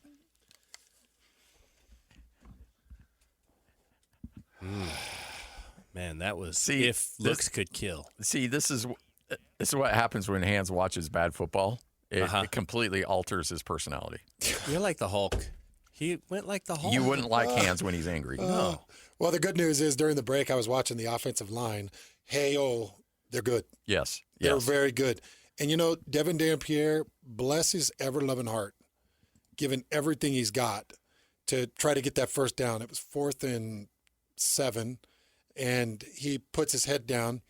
Got one guy that swings at it. I think it was Purnell that swings at it. You got VJ Payne, the safety that comes in and puts his helmet on it, and that dang ball pops out. And in that moment, I'm like, Devin Dampierre, man, you did it again. You lost the game. And the whole time, he's the one guy that's given everything he's got. I mean, the reason that ball popped out is because he's extremely exhausted. At that point, he had passed for probably 230 yards, and he had ran for probably 85, 90 of them. Mm-hmm. And he's just trying to give you the gusto. Yeah. And then he took another shot. There were 3 hits that he took in that single play. But he was able to get things going. The offensive line got things going. I mean, Utah rushed for 300 yards on their own. Oh, yeah. That's a dang good day. You put 50 points on the board, you had yourself a heck of a day offensively. How much credit do you give to Jason Beck in all of this? Quite a bit. I like his Bird Ficklin usage. Mm-hmm. I like his Dampierre usage. You know, I'm watching the dump downs to Dallin Bentley. Beautiful pass off of a quick curl that went for a nice first down. J.J. Buchanan had a couple of critical grabs. So I like the tight end usage. I like the Ficklin usage. I like what I'm seeing from Wayshawn Parker. But okay, so I put the blame on the Utah defensive personnel. I'm going to put the praise on the Utah offensive line personnel and just say, that's a hell of a job, man. So some to Jason Beck, but I'm going to give a lot to this offensive line. And, I'd probably give 60, 70% of what we saw to this offensive line. Devin Dampierre with his guts, good usage. Wayshawn Parker's nice, but I don't know. What about you, Frank? Where do you give the credit for an offensive effort to put up 51 points? This is the 3rd time they've gone over 50 in the last 4 games. Well, the last time we saw the offensive line get stuffed, I mean, there was 0 offensive productivity. It's Tech. Yeah. BYU. Well, BYU, I would say Texas true. Tech, BYU. BYU stuffed up that line pretty well. But when that isn't the issue, the offensive look at the last several games. The offense is very productive, especially running the football. I think I would say it's like I give a lot of credit to all the other guys, but it's the 5 guys up front that just set the tone for the offensive side. Like they weren't going to be pushed around. And then I would say that I may have been – it's like you want Devin Dampierre to be all the things. You want him to be able to complete 65% of his passes and throw a nice ball downfield and run the ball effectively and make all the right decisions and I feel like maybe I have been thinking about him in the wrong way, like trying to make him something that he's not. What he is he's tough as nails, he's smart, super athletic, and effective throwing the football. I don't think he's a classic thrower of the football, but effective. And what he is he's the guy up and down the sidelines saying, this isn't over. This game isn't over. Fumbles the ball, looks like it's over, and he's the guy saying, there's still time on the clock.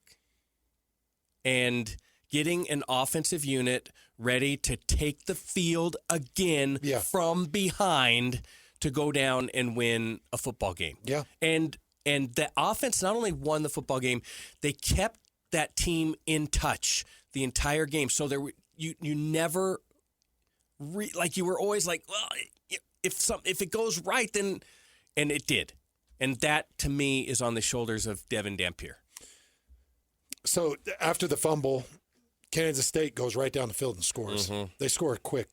They're sitting 47-35. They decide to go for 2 to make it a 14-point game. And I'm watching the play right here. Now, I've harped on the defense. Now I'm going to love up the defense a little bit. Smith Snowden is one-on-one with the outside receiver. Outside receiver runs a quick slant. It's just man-on-man.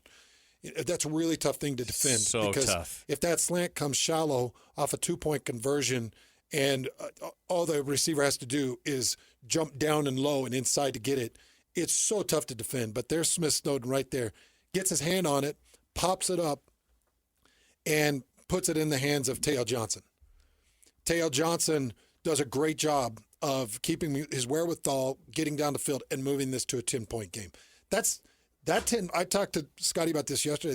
That 4-point swing to make it a 10-point game was critical because Devin Dampierre came out with the energy like, oh, we got this now. Yeah. You set us up. We got this now. We'll take it from here. Mm-hmm. All we need is a touchdown and a field goal. Yes. It changed changed the complexion of the game. There's certain elements, and Hans and I talked about this a little bit yesterday. There's certain things that can happen in a game that really alter momentum, and a 4th and 1 stop, you mentioned, can do more for a team than even an interception or a fumble. Now, if those are returned for a touchdown, obviously that carries a little bit more weight. Mm-hmm. But I think that 2-point conversion, like everybody in that stadium was like, wait a minute. There's an opportunity here. Here's our path. Yep. That's exactly right. There's a path here. Yep, I agree. 1,000%. Change the momentum of the game. And speaking of Devin Dampierre, so you're sitting 47-37, and you go on this drive. You're sitting 3rd and 22. 3rd and 22. That ball that he throws, you're sitting 3rd and 22. You're down by 10. That ball that he throws to Larry Simmons on it looks like a corner. This is a corner route. Deep corner?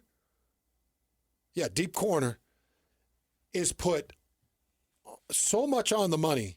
And now you end up 4th and 1, but you convert on that 4th. But that throw on 3rd and 22, guys, is as good as it gets. That thing is 20 yards through the air. No, that thing's 18 yards through the air. And a strike, perfect strike. How tough is that route to throw, Frank? The corner route? Yeah. Oh, it's one of the greatest. It's one of the greatest routes to throw. If the receiver runs it the right way, the reason is if the receiver runs it the right way, the defensive back is on his hip, back, and there isn't a cornerback falling back into that passing lane, you have margin for error. Like you can lead him to the sideline. You can throw the ball short. You can even underthrow it. Still have some opportunity to get it to the receiver. I think it's a very forgiving pattern. So then you go to that 4th and 1. You call that Wayshawn Parker draw? Yeah. On a 4th and 1, he gets hit 2 yards in the backfield. Yeah. Yeah, that's all on Wayshawn there. Wayshawn gets hit 2 yards in the backfield, and he gets hit on a blitzing linebacker. So you come on a run blitz. Linebacker hits you 2 yards in the backfield, shakes that one off, and goes and gets the first and continues that drive. And then Devin Dampierre gets it in shotgun and puts it right on Larry Simmons on another corner route.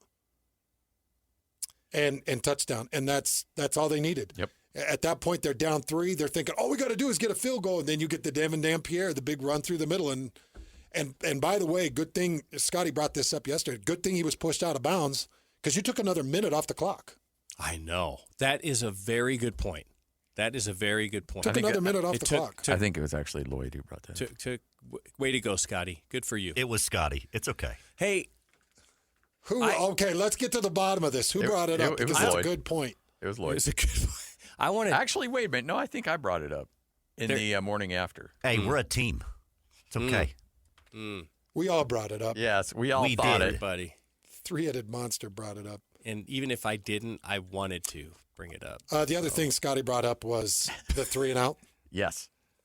Logan Fano, beautiful, beautiful TFL. Great coverage on the quick slant to get it to 4th down in the punt. And then you get the final drive. So that 3-and-out was critical. I know that was the game because as soon as you got that 3-and-out, now you're thinking, okay, we can win this thing. It's not about tying or an overtime. It's about winning this game. Now we can go and win it. Yeah, because it was before the 2 minutes, so you still had the 2-minute timeout. So time is not an issue on this whatsoever. Dude. Who? Hold on. You got to watch Smith Snowden. Okay, so it's 3rd and 9. Mm-hmm. Kansas State's got to convert. 2:40 left. They convert. And now you take Utah's final timeout. Yeah. You get to the 2-minute warning. Yeah. And it's bleak. Smith Snowden is manned up with the slot receiver. So it's a trip set to the right. He's manned up with the second guy to the outside. Second guy to the outside hits a quick slant, which, by the way, almost a rub route. Yeah. But Smith Snowden goes underneath the rub, stays hard on the slant, and he's there as the ball's arriving to bring him down for about a 4-yard gain. Smith Snowden played that as well as any quarter could have played it in the country. Yep. To save that drive to force the punt. Okay, so I gave the defense a very hard time. But, man, that 3 and out, Logan Fano, big tackle, Smith Snowden, great coverage, get the 3 and out, get the ball back. That's a game saver. Some of the great defensive efforts in this game are completely overshadowed by what was otherwise true. a disaster. Hey, and for the most part, guys were hustling. In fact, the hustle kind of got them out of position a lot of times defensively. Right. Kansas State was using the hustle because I think that the coaches were lighting their hair on fire. Sure. We will pull you. We will sit you. We will do whatever you got. If you do not get to this ball, if you don't do – and when coaches do that, you're like, and then you're so frantic. You're trying to get to the ball. You may lose a little discipline. Yeah, you lose a ton of – and you're following the ball instead of your keys. Yeah. And that makes sense. That can get you in a lot of trouble defensively. That makes sense. We've talked about this at points during the year. You've asked me about the offensive side of the football. What do we like? What do we don't like or dislike? I think this is another great example. I mean, I guess if I'm looking at this Utah offense and trying to determine who's elevated himself as a superstar on the offense, I don't know if I would say there's one. Like, I think maybe Dampier falls into that category. Maybe Parker falls into that category a little bit. But here's what I would say. Okay, I'm so glad that you said that. Here's what I would say about this Utah offense. We've talked about this year. Like, the depth of talent of this Utah offense and the utilization of that talent. And when I mean depth of talent, I mean there's a lot of guys who all fall in this range of like really good, not superstar, really good football players. Players that can contribute on any given play, any given series, any given game. And I think we saw that again demonstrated in this game. Like Parker makes a big play. Dampier makes a big play. Buchanan makes a big play. You could go down the list. You can't name a superstar in the game. No.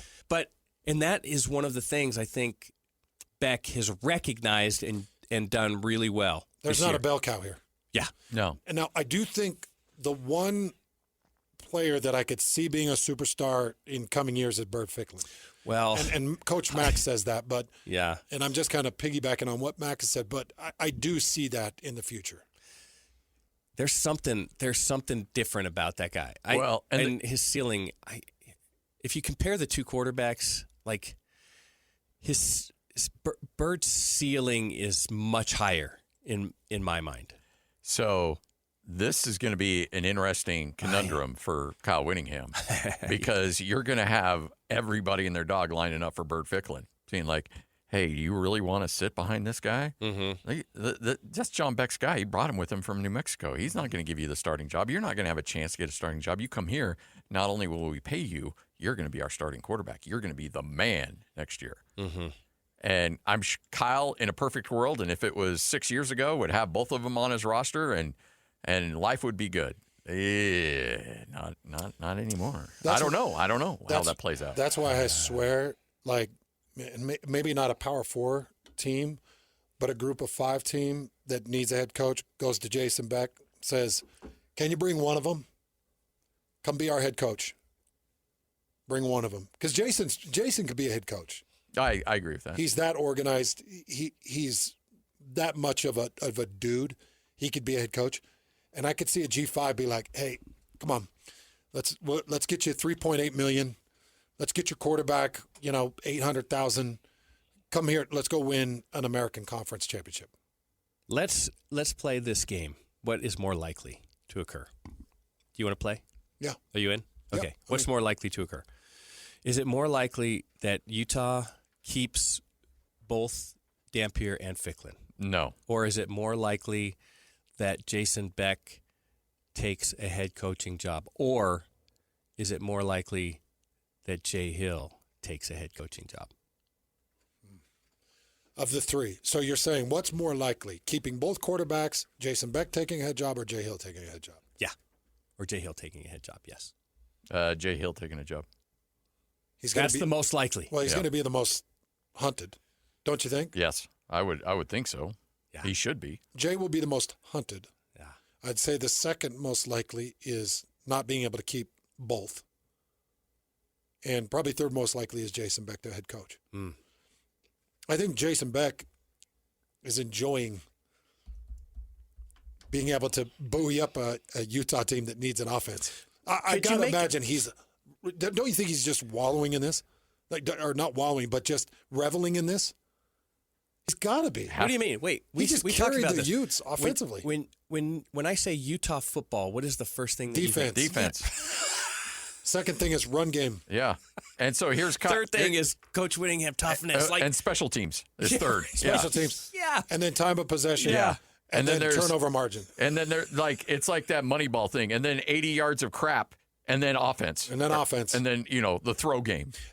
You know what? I did want to make this point because Utah's offense, they owed the defense a couple. Because you look at the defense, defense held UCLA to 10, Wyoming to 6. They held West Virginia to 14. They held Arizona State to 10. They held BYU to 24. That's yes, they absolutely. held BYU to 24. And so I would put that one back a little bit on the offense. They held Colorado to 7. They held Cincinnati to 14. Mm-hmm. They lit up Cincinnati. They held Baylor to 28 on the road. It's like they were doing their part. Mm-hmm. They just lost themselves in this game. Yeah. I mean, is there sometimes where a game is so bad that it almost just like you just throw it out, like it's an anomaly? This one. Yeah. Oh, I hope Okay, because I'm not as a coaching staff, but I'm just like I'm going to tell you why. The game. I'm going to tell you why you throw this defensively. You throw this out, and I'm going to tell you why. Sometimes when a coach pardons a player, it does more for your esteem, your relationship, and your effort than if a coach sits there and berates you in a 3-hour film session. And I've been on the receiving end of a pardon where I'm sitting there Saturday night after a game, it's 3:00 in the morning, and my mom is trying to console me because I can't even think about going in and watching film. And then I show up for a Sunday morning film session or for a Monday morning film session, and the coach is like, hey, guys, we're just going to move on. So let's move on. We're going to start on some Kansas film, and just know, you know what you did wrong. You know what you did wrong. Okay, let's get to work. And you're just like, okay, who do you need me to kill for you, coach? Like, I truly, truly appreciate that because there was all forms of humiliation that was about to beset on me. So thank you. It can be a huge tool for a coach. I think it's a good point. I think what probably happened during the game, and Coach Whittingham mentioned it, that he had a few things to say at halftime about the productivity. That was the appropriate time to go down that road. And so how do you utilize all of the stuff that went wrong in this game and the terrible taste you have in your mouth, giving up that much yardage when it looks like very correctable? And by the way, I mean, we're saying that Utah failed in this game. We have to give credit to what Kansas State did. Oh, yeah, absolutely. I mean, they came in bald. They did. They came in. It was a very good game plan, well executed. The offensive line looked very good. Like, they did a lot of really good things. So it wasn't complete, like, Utah failure. Utah didn't play its best. Kansas State had something to do with that. But how do you use all of that in right way to motivate this football team to come out with appropriate effort Friday at Kansas. And so I think what you're talking about, Hans, is like, we've got, you know what, we're all in this together. We've got to go through this together. We have to watch all of the stuff that we did and correct it, and we're going to get our team back on the right path. I think there's a lot to be said for that kind of coaching and mentality and understanding when to utilize it. And I'll go back to the way that Morgan Scalley managed it after the game. I think that was the first inkling of that. Like, hey, it starts with us. Yeah. It starts with the coaching staff. We're not going to put anything on our players. We're going to start here, and then we're going to find out ways to correct it. And that's a coach also secure in his employment, too. Because there's a lot of coaches that they may be on the hot seat, and I'm like, all right, I'm selling all of you out. Mm-hmm. I'm not taking the heat for this. Yeah. I got braces to pay for. I'm not down for this. That was this guy, number 12, 17, 42, and 16. I'll We're name all names dog trash. if I need to. But Morgan's like, look, I'm good. Mm-hmm. So I'll take this. We'll address it in film, or maybe not, but we'll address this in some way, shape, or form privately. But publicly, I got you. I'll take this. Just so you know, as a defensive line coach, just watching this performance, how I think I would handle this. I would do that. I would probably have some individuals, and we would go take a look at some individual things. And that's what's nice about having Lewis Powell and Luther Ellis. Those guys can work in tandem with their D tackles and their DNs, and they can get that taken care of on a one-on-one basis. But what I would do is I'd bring my position group in, and I would say, all right, guys, let's take a look. Kansas State was the 89th team in the country at the time at 140 yards rushing. They were averaging 140 yards rushing. And let's take a look at what they did. Now, let's take a look at Kansas. Kansas is averaging 158 yards rushing. Mm-hmm. What do you think Kansas is going to try to do to us, guys? What do you think they're going to try to do? Okay, so what do we need to do? What do you remember doing against Kansas State that we need to fix and we need to work on? And, you make everybody kind of be honest about it. Yeah, Coach, I was getting washed. Yeah, Coach, I was getting over aggressive. Yeah, Coach, I came up too far upfield. Yeah, Coach, I wasn't I wasn't logging the block. I was rounding the block. And you just face realities and you say, okay, so what do you think Kansas is going to do? What do you think Daniels is going to do? They're going to come out. They're going to have similar schemes. They're going to be amped up because they just watched an offense put up 475 rushing yards against you. So just be ready. You're going to get tested. Are you ready for the test, boys? Let's go out. We'll fix what the problem is. We'll get ready for the test. Mm-hmm. All you got to do is study, and we'll be ready for the test. The personnel is right. Now, I'm sick for John Henry Daly. That sucks so bad, man. But, all right, so Cash Dillon, it's your turn, man. You guys were going back and forth in camp. We didn't know who was going to start. It's your turn. Mm-hmm. Time to grow up, be a big boy here. And I just go back to the drawing board. But I have some honest recognition of what Kansas State did. I tell them, what do you think Kansas is going to do? And how are we going to stop Kansas from doing that? Mm-hmm. And then we go at it. Yeah. And I think you're going to see a really nice roundabout performance from this defense, and I think you're going to see 130 or less rushing yards from Kansas. All right, so I'll set the number and think about it during the break. It sounds like you're already going the under. Frank, I'll ask you as well. Their average is what, 154? 158 or 154, something like that. 158. To be exact, it's 157.18, but let's just go 158. Okay. Well, we'll go over-under on rushing yards for Kansas, as they'll be at home. Utah hits the road for this one. We'll preview that game coming up next right here on 97.5, the KSL Sports Zone. Utah football more than the KSL Sports Zone. Ready? The regular season comes to an end for Kyle Whittingham and the Utes as they hit the road for a battle against Kansas. Your home for the best coverage of Utah football is right here on 97.5, the KSL Sports Zone. This is Hans Olsen and Scotty G, presented by Mountain Land Supply on 97.5, the KSL Sports Zone. All right, Hans and Scotty, 97.5, the KSL Sports Zone, as Utah hits the road to Lawrence, Kansas, to take on a 5-6 Jayhawk team that has lost 4 out of their last 5. Hans, you've been to that stadium. You know that it can get a little rowdy. I wonder where they're at now, knowing that Yeah, the season really hasn't gone the way they would have hoped. It's still going to be a good place, and it's going to be senior night, and they've rebuilt parts of that stadium. They've got one more year, I think, attached to the full rebuild of that stadium. They call it the Horseshoe. It sits in kind of a beautiful kind of valley area, and it's an amazing campus, and it's a great fan base, and it's a fun road game. And a home to one of the great running backs of all time. All time. All time. They made a movie about him. Well, it was actually about his fullback, but he was also prominent in the movie. It was called Brian's Song. The one and only Gale Sayers is a Kansas Jayhawk. I didn't know he was a Kansas Jayhawk. I didn't know that either. Did you double check that? I just don't want you to be terribly wrong here. You can double check it. Oh my gosh.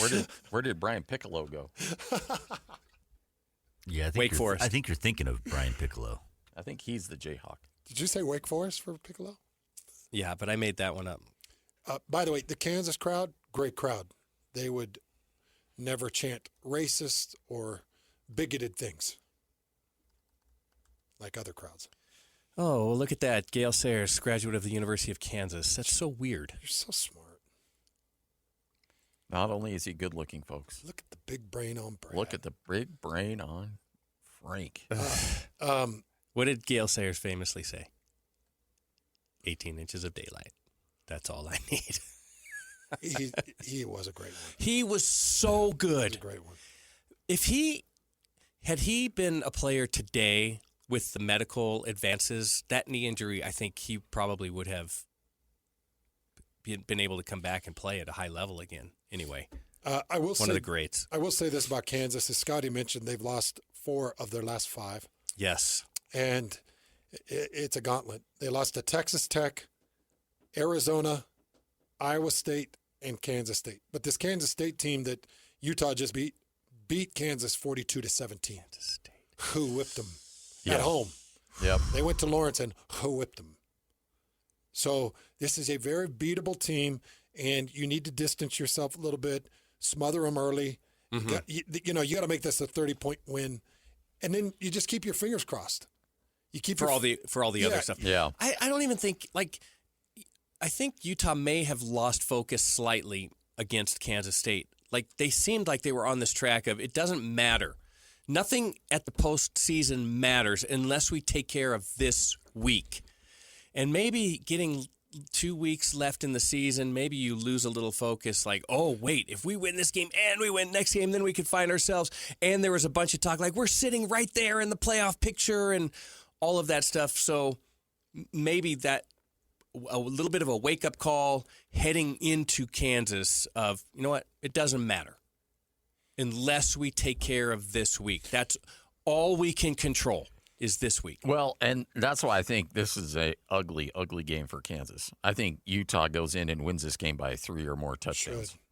And back to our other point, 157 yards of rushing. Mm-hmm. I'm taking the under by a country mile in this one. Okay, let me give you this one then, because it's 158 yards, right? Yeah, 100 yards. Over, under. Over. Under. Wow. That's you got to remember this. Under. This you got team, Jalen Daniels. This Utah defense has been giving up. Going into that game was 143 yards. Probably coming out of the game is 158 yards. But give me the over. On 100 yards? Let's go 135. Under. 132.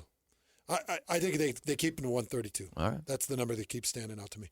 Now, the question I want to ask you guys, because everybody in this state needs to get rid of a couple of these 2-loss teams. Is there any chance Notre Dame loses to Stanford? No. Okay. Is there any chance that Oklahoma loses to LSU? Is Lane Kiffin coaching LSU in this game? No. No. Okay, well. And it is at home for Oklahoma. Probably not, sadly. If I'm a member of that LSU team, I'm like, what are we doing here? They've camped up. They put a fork in it. They're done. Really? Yeah. No. Well, really?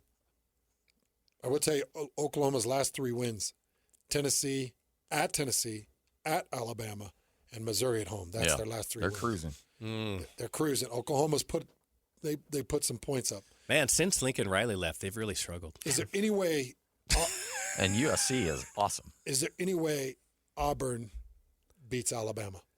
Good. Sure. That game's always crazy. I think that there's a real opportunity there. This could be the last game for. Well. Oh, what the heck's his name? I just forgot his name. Head coach. Kellen DeBoer? Yeah, DeBoer. I'm just going to tell you guys. DeBoer's last game. If none of those three happen, BYU and Utah are out if BYU can't get that win in the Big 12 championship. Correct. I think, the way it works out where BYU is playing a very downed UCF team at home, BYU should win that game. So Utah's going to miss the Big 12 championship game. They're going to sit there 10-2. Hopefully they just beat the pants off Kansas, putting up 50-plus points in hopefully 4 of their last 5 games. Yeah. Showing great offense, and then showing that their defense can rebound from a bad Kansas State performance. You just hope that somebody sits there and says, "Nah, I've got to see more of this team." For Utah. What is more meaningful to that group that's sitting there and thinking we need to see more? Is it more meaningful to have an offense that somehow miraculously is right on top of the Big 12 for Utah, or a defense and especially considering what happened last week? Which will they take more into account? Defense or offensive productivity? Well, I think the pollsters love offense. Yeah. Don't you think? I do too. And so that's so strange now that could be the deciding factor for Utah to potentially get into a playoff scenario. Yeah. But here's the thing. Their offense has been so productive. Utah could beat Kansas this weekend 75-0, and they're not getting into the playoffs. Yeah, I agree with that wholeheartedly. I think the Big 12 generally is the only way the Big 12 not highly regarded. Yeah, the only way the Big 12 is getting 2 is if BYU beats Texas Tech. That's it. Because then BYU gets the automatic bid, and then Texas Tech may get an at-large. It, frankly, wouldn't surprise me if they bumped Texas Tech out of the equation. Like, well, we don't like the way you're trending right now, so you're out. BYU gets the automatic. Yeah, that would be. Hey, don't give me the angry death stare. You said it. You're the one who said it. Who should I direct that stare at? The committee. Not me. You're speaking for the committee. Okay, fine. I'll take it. Mm-hmm. Bring it my way. That's just. I don't know. Texas Tech is the number 7 overall defense in the country, and they are just below Utah in offense at number 7 in the country offensively. So they're number 7 both offensively and defensively in the country. I think if BYU beats them, Texas Tech is going to get the nod. Yeah, I do too. But I see what you're saying because everybody wants to make this appeal and point that the Big 12 is a one-bid league. You know, there's a part of me that's like, man, I love that the group of 5 has an automatic bid. I do wonder a bit if you need to put some stipulations on it. You becoming an elitist now? This is just one of those rare, I know. There's not seasons they don't belong. There's not a G5 team that deserves it. They don't deserve it. I agree with you. Okay, so if, let's just say Utah State was 12-0 and had a Mountain West Conference championship, it's like, and let's say that they played Vanderbilt and got the win, or they played maybe one or two P4s, got a win, or even split it. Let's say they're 11-1, split their Power Fours, won the conference. Then it's like, okay, I can see it. I think Tulane is the highest. Right now, it looks like Tulane. Yeah. Mm-hmm. Tulane showed up at number 24. They are the only group of 5 team that showed up in the college football playoff, and it's like 9-2. I don't think that and Retzlaff's going to get there because their final game is Charlotte. Yeah, and I'm sure Retzlaff's going to get there, which is wild. Yeah. All right, Hans and Scotty, 97.5, the KSL Sports Zone will wrap up this bad boy. Coming up next. Let's go! Complete game coverage of the Cougars is right here on the KSL Sports Zone. It doesn't get much bigger than this as the Cougars look to earn a spot in the Big 12 title game as they take on UCF in Provo. Your home for the best coverage of Cougar football is right here on 97.5, the KSL Sports Zone. This is Hans Olsen and Scotty G, presented by Mountain Land Supply on 97.5, the KSL Sports Zone. Woo! Who knew Bowflex could do that? Who knew? Lloyd knows it's not a Bowflex. It's the total gym. It's not a total gym either. Shake weight. It's not a shake weight. We're trying to figure out how Hans's arms have gotten so big as of late. Can the cameras pick up Yeah, they're huge and defined. the gun show? Jeez, man. Those. I don't know, man. Hey, do you have to go to the vet later today? Why? The pythons look sick. Oh, my gosh. Lloyd, if you ever ask how my Bowflex is again, I'm going to hurt you. He spent 4 hours assembling that monstrous gym of his. Yeah. It's a full-on I'm cables sorry machine. that I got it mixed up. I apologize. It's a Universal's machine. Don't dismiss a Hey, Bowflex. and I feel like the longer Don't that dismiss you a good the Bowflex. longer you go without acknowledging our sports themed Christmas tree, the more I think you're a curmudgeon. You're a Grinch. I am, and I'll tell you exactly why. Yes. Thanksgiving hasn't even occurred. What are we doing? We're trying to Enjoy spread a little Christmas cheer in I here. don't have it. I don't have Jeez, it. man. I'm happy to admit that. And if you do have the Christmas spirit right now and you're disregarding Thanksgiving, which, by the way, is the best holiday of the year, Agreed. then there's probably something wrong with you. Look inside yourself. I'll tell I you, won't acknowledge any of this. I think it's one big holiday, actually. Thanksgiving and Christmas just, all lumped together. yeah. I'll tell you one It's thing the holidays. that's not going well Is it the Festivus? is the all the rest of us. glitter that's in here got on my shirt, and I went home and Amanda's like, Oh, where have you been, huh? I'm like, babe, they've got a Christmas tree that sits on my right shoulder, Yeah. and it's glitter all over me. You sure that Were wasn't? you like this? Amanda, Yes, Scotty, I'm sure. there's a Christmas tree full of glitter on my right shoulder. If you would have watched, you would have seen that. Did you say that? I'm showing Scotty. It's glitter. Look at that. Yeah, That's yeah. a glitter bulb. But Glitter it doesn't bulb. look. The glitter doesn't magically jump off the tree Yeah. onto your shirt. Is that is that glitter going to junior college? All over my shirt. This show has devolved into. It I all don't- became because Lloyd's an idiot with his I don't. Bowflex. No, it just. You know it's not a Bowflex, It dude. was an Show some- accident. I'm Show some sorry. respect. I was showing respect for your arms. That I said they're Bowflex looking comment. good. You know what? stood up and they're big. You know, does it matter what you're doing if you get the results like that? Yeah, because if I'm in there doing Tybo and following Billy Blanks. Oh, that's wow. not- That's a blast from the past. Yeah, that's not exactly how I want to get it done. Why? But Why if it not? works, what does it Why matter? not? If the results are Why the are same. you offended? Because the Bowflex doesn't work. You want to be? Tell that to Chuck Norris. Yeah, tell that to Chuck Norris. And Christy Brinkley. No, they weren't And Bowflex. They Christy. were. Yeah. They were. Yeah. They were. Chuck Norris will punch you in the face if you say that to him. Ooh, Hands versus Chuck Norris right now. I think Hands with those pythons. There's no way Chuck Norris. I got to get to the Chuck vet. Norris wins. I got to get to the You got to vet. get to the vet. 'Cause these dudes are sick. All I know is that the shirt sleeves are getting higher and higher. I know. Isn't That's that because funny? no, How that's that- because my wife washed it in warm water. Oh, okay. Oh, I didn't. sure. I didn't scissor Either anything. that, or either Yes. that, or you borrowed the shirt from Shep. One or the other. Don't be Dude. dragging Shep Yeah, into don't this. do that, Come man. on. He doesn't deserve strays. And my boy Shep's got some guns too. Yeah. He does. All right. Final score in this one, Frank. Utah, Kansas. 35-10. I will go 52-17. Give me 48-14. All right. 48-14. They should put a stomping. It's going to be ugly in Lawrence. But here's the thing.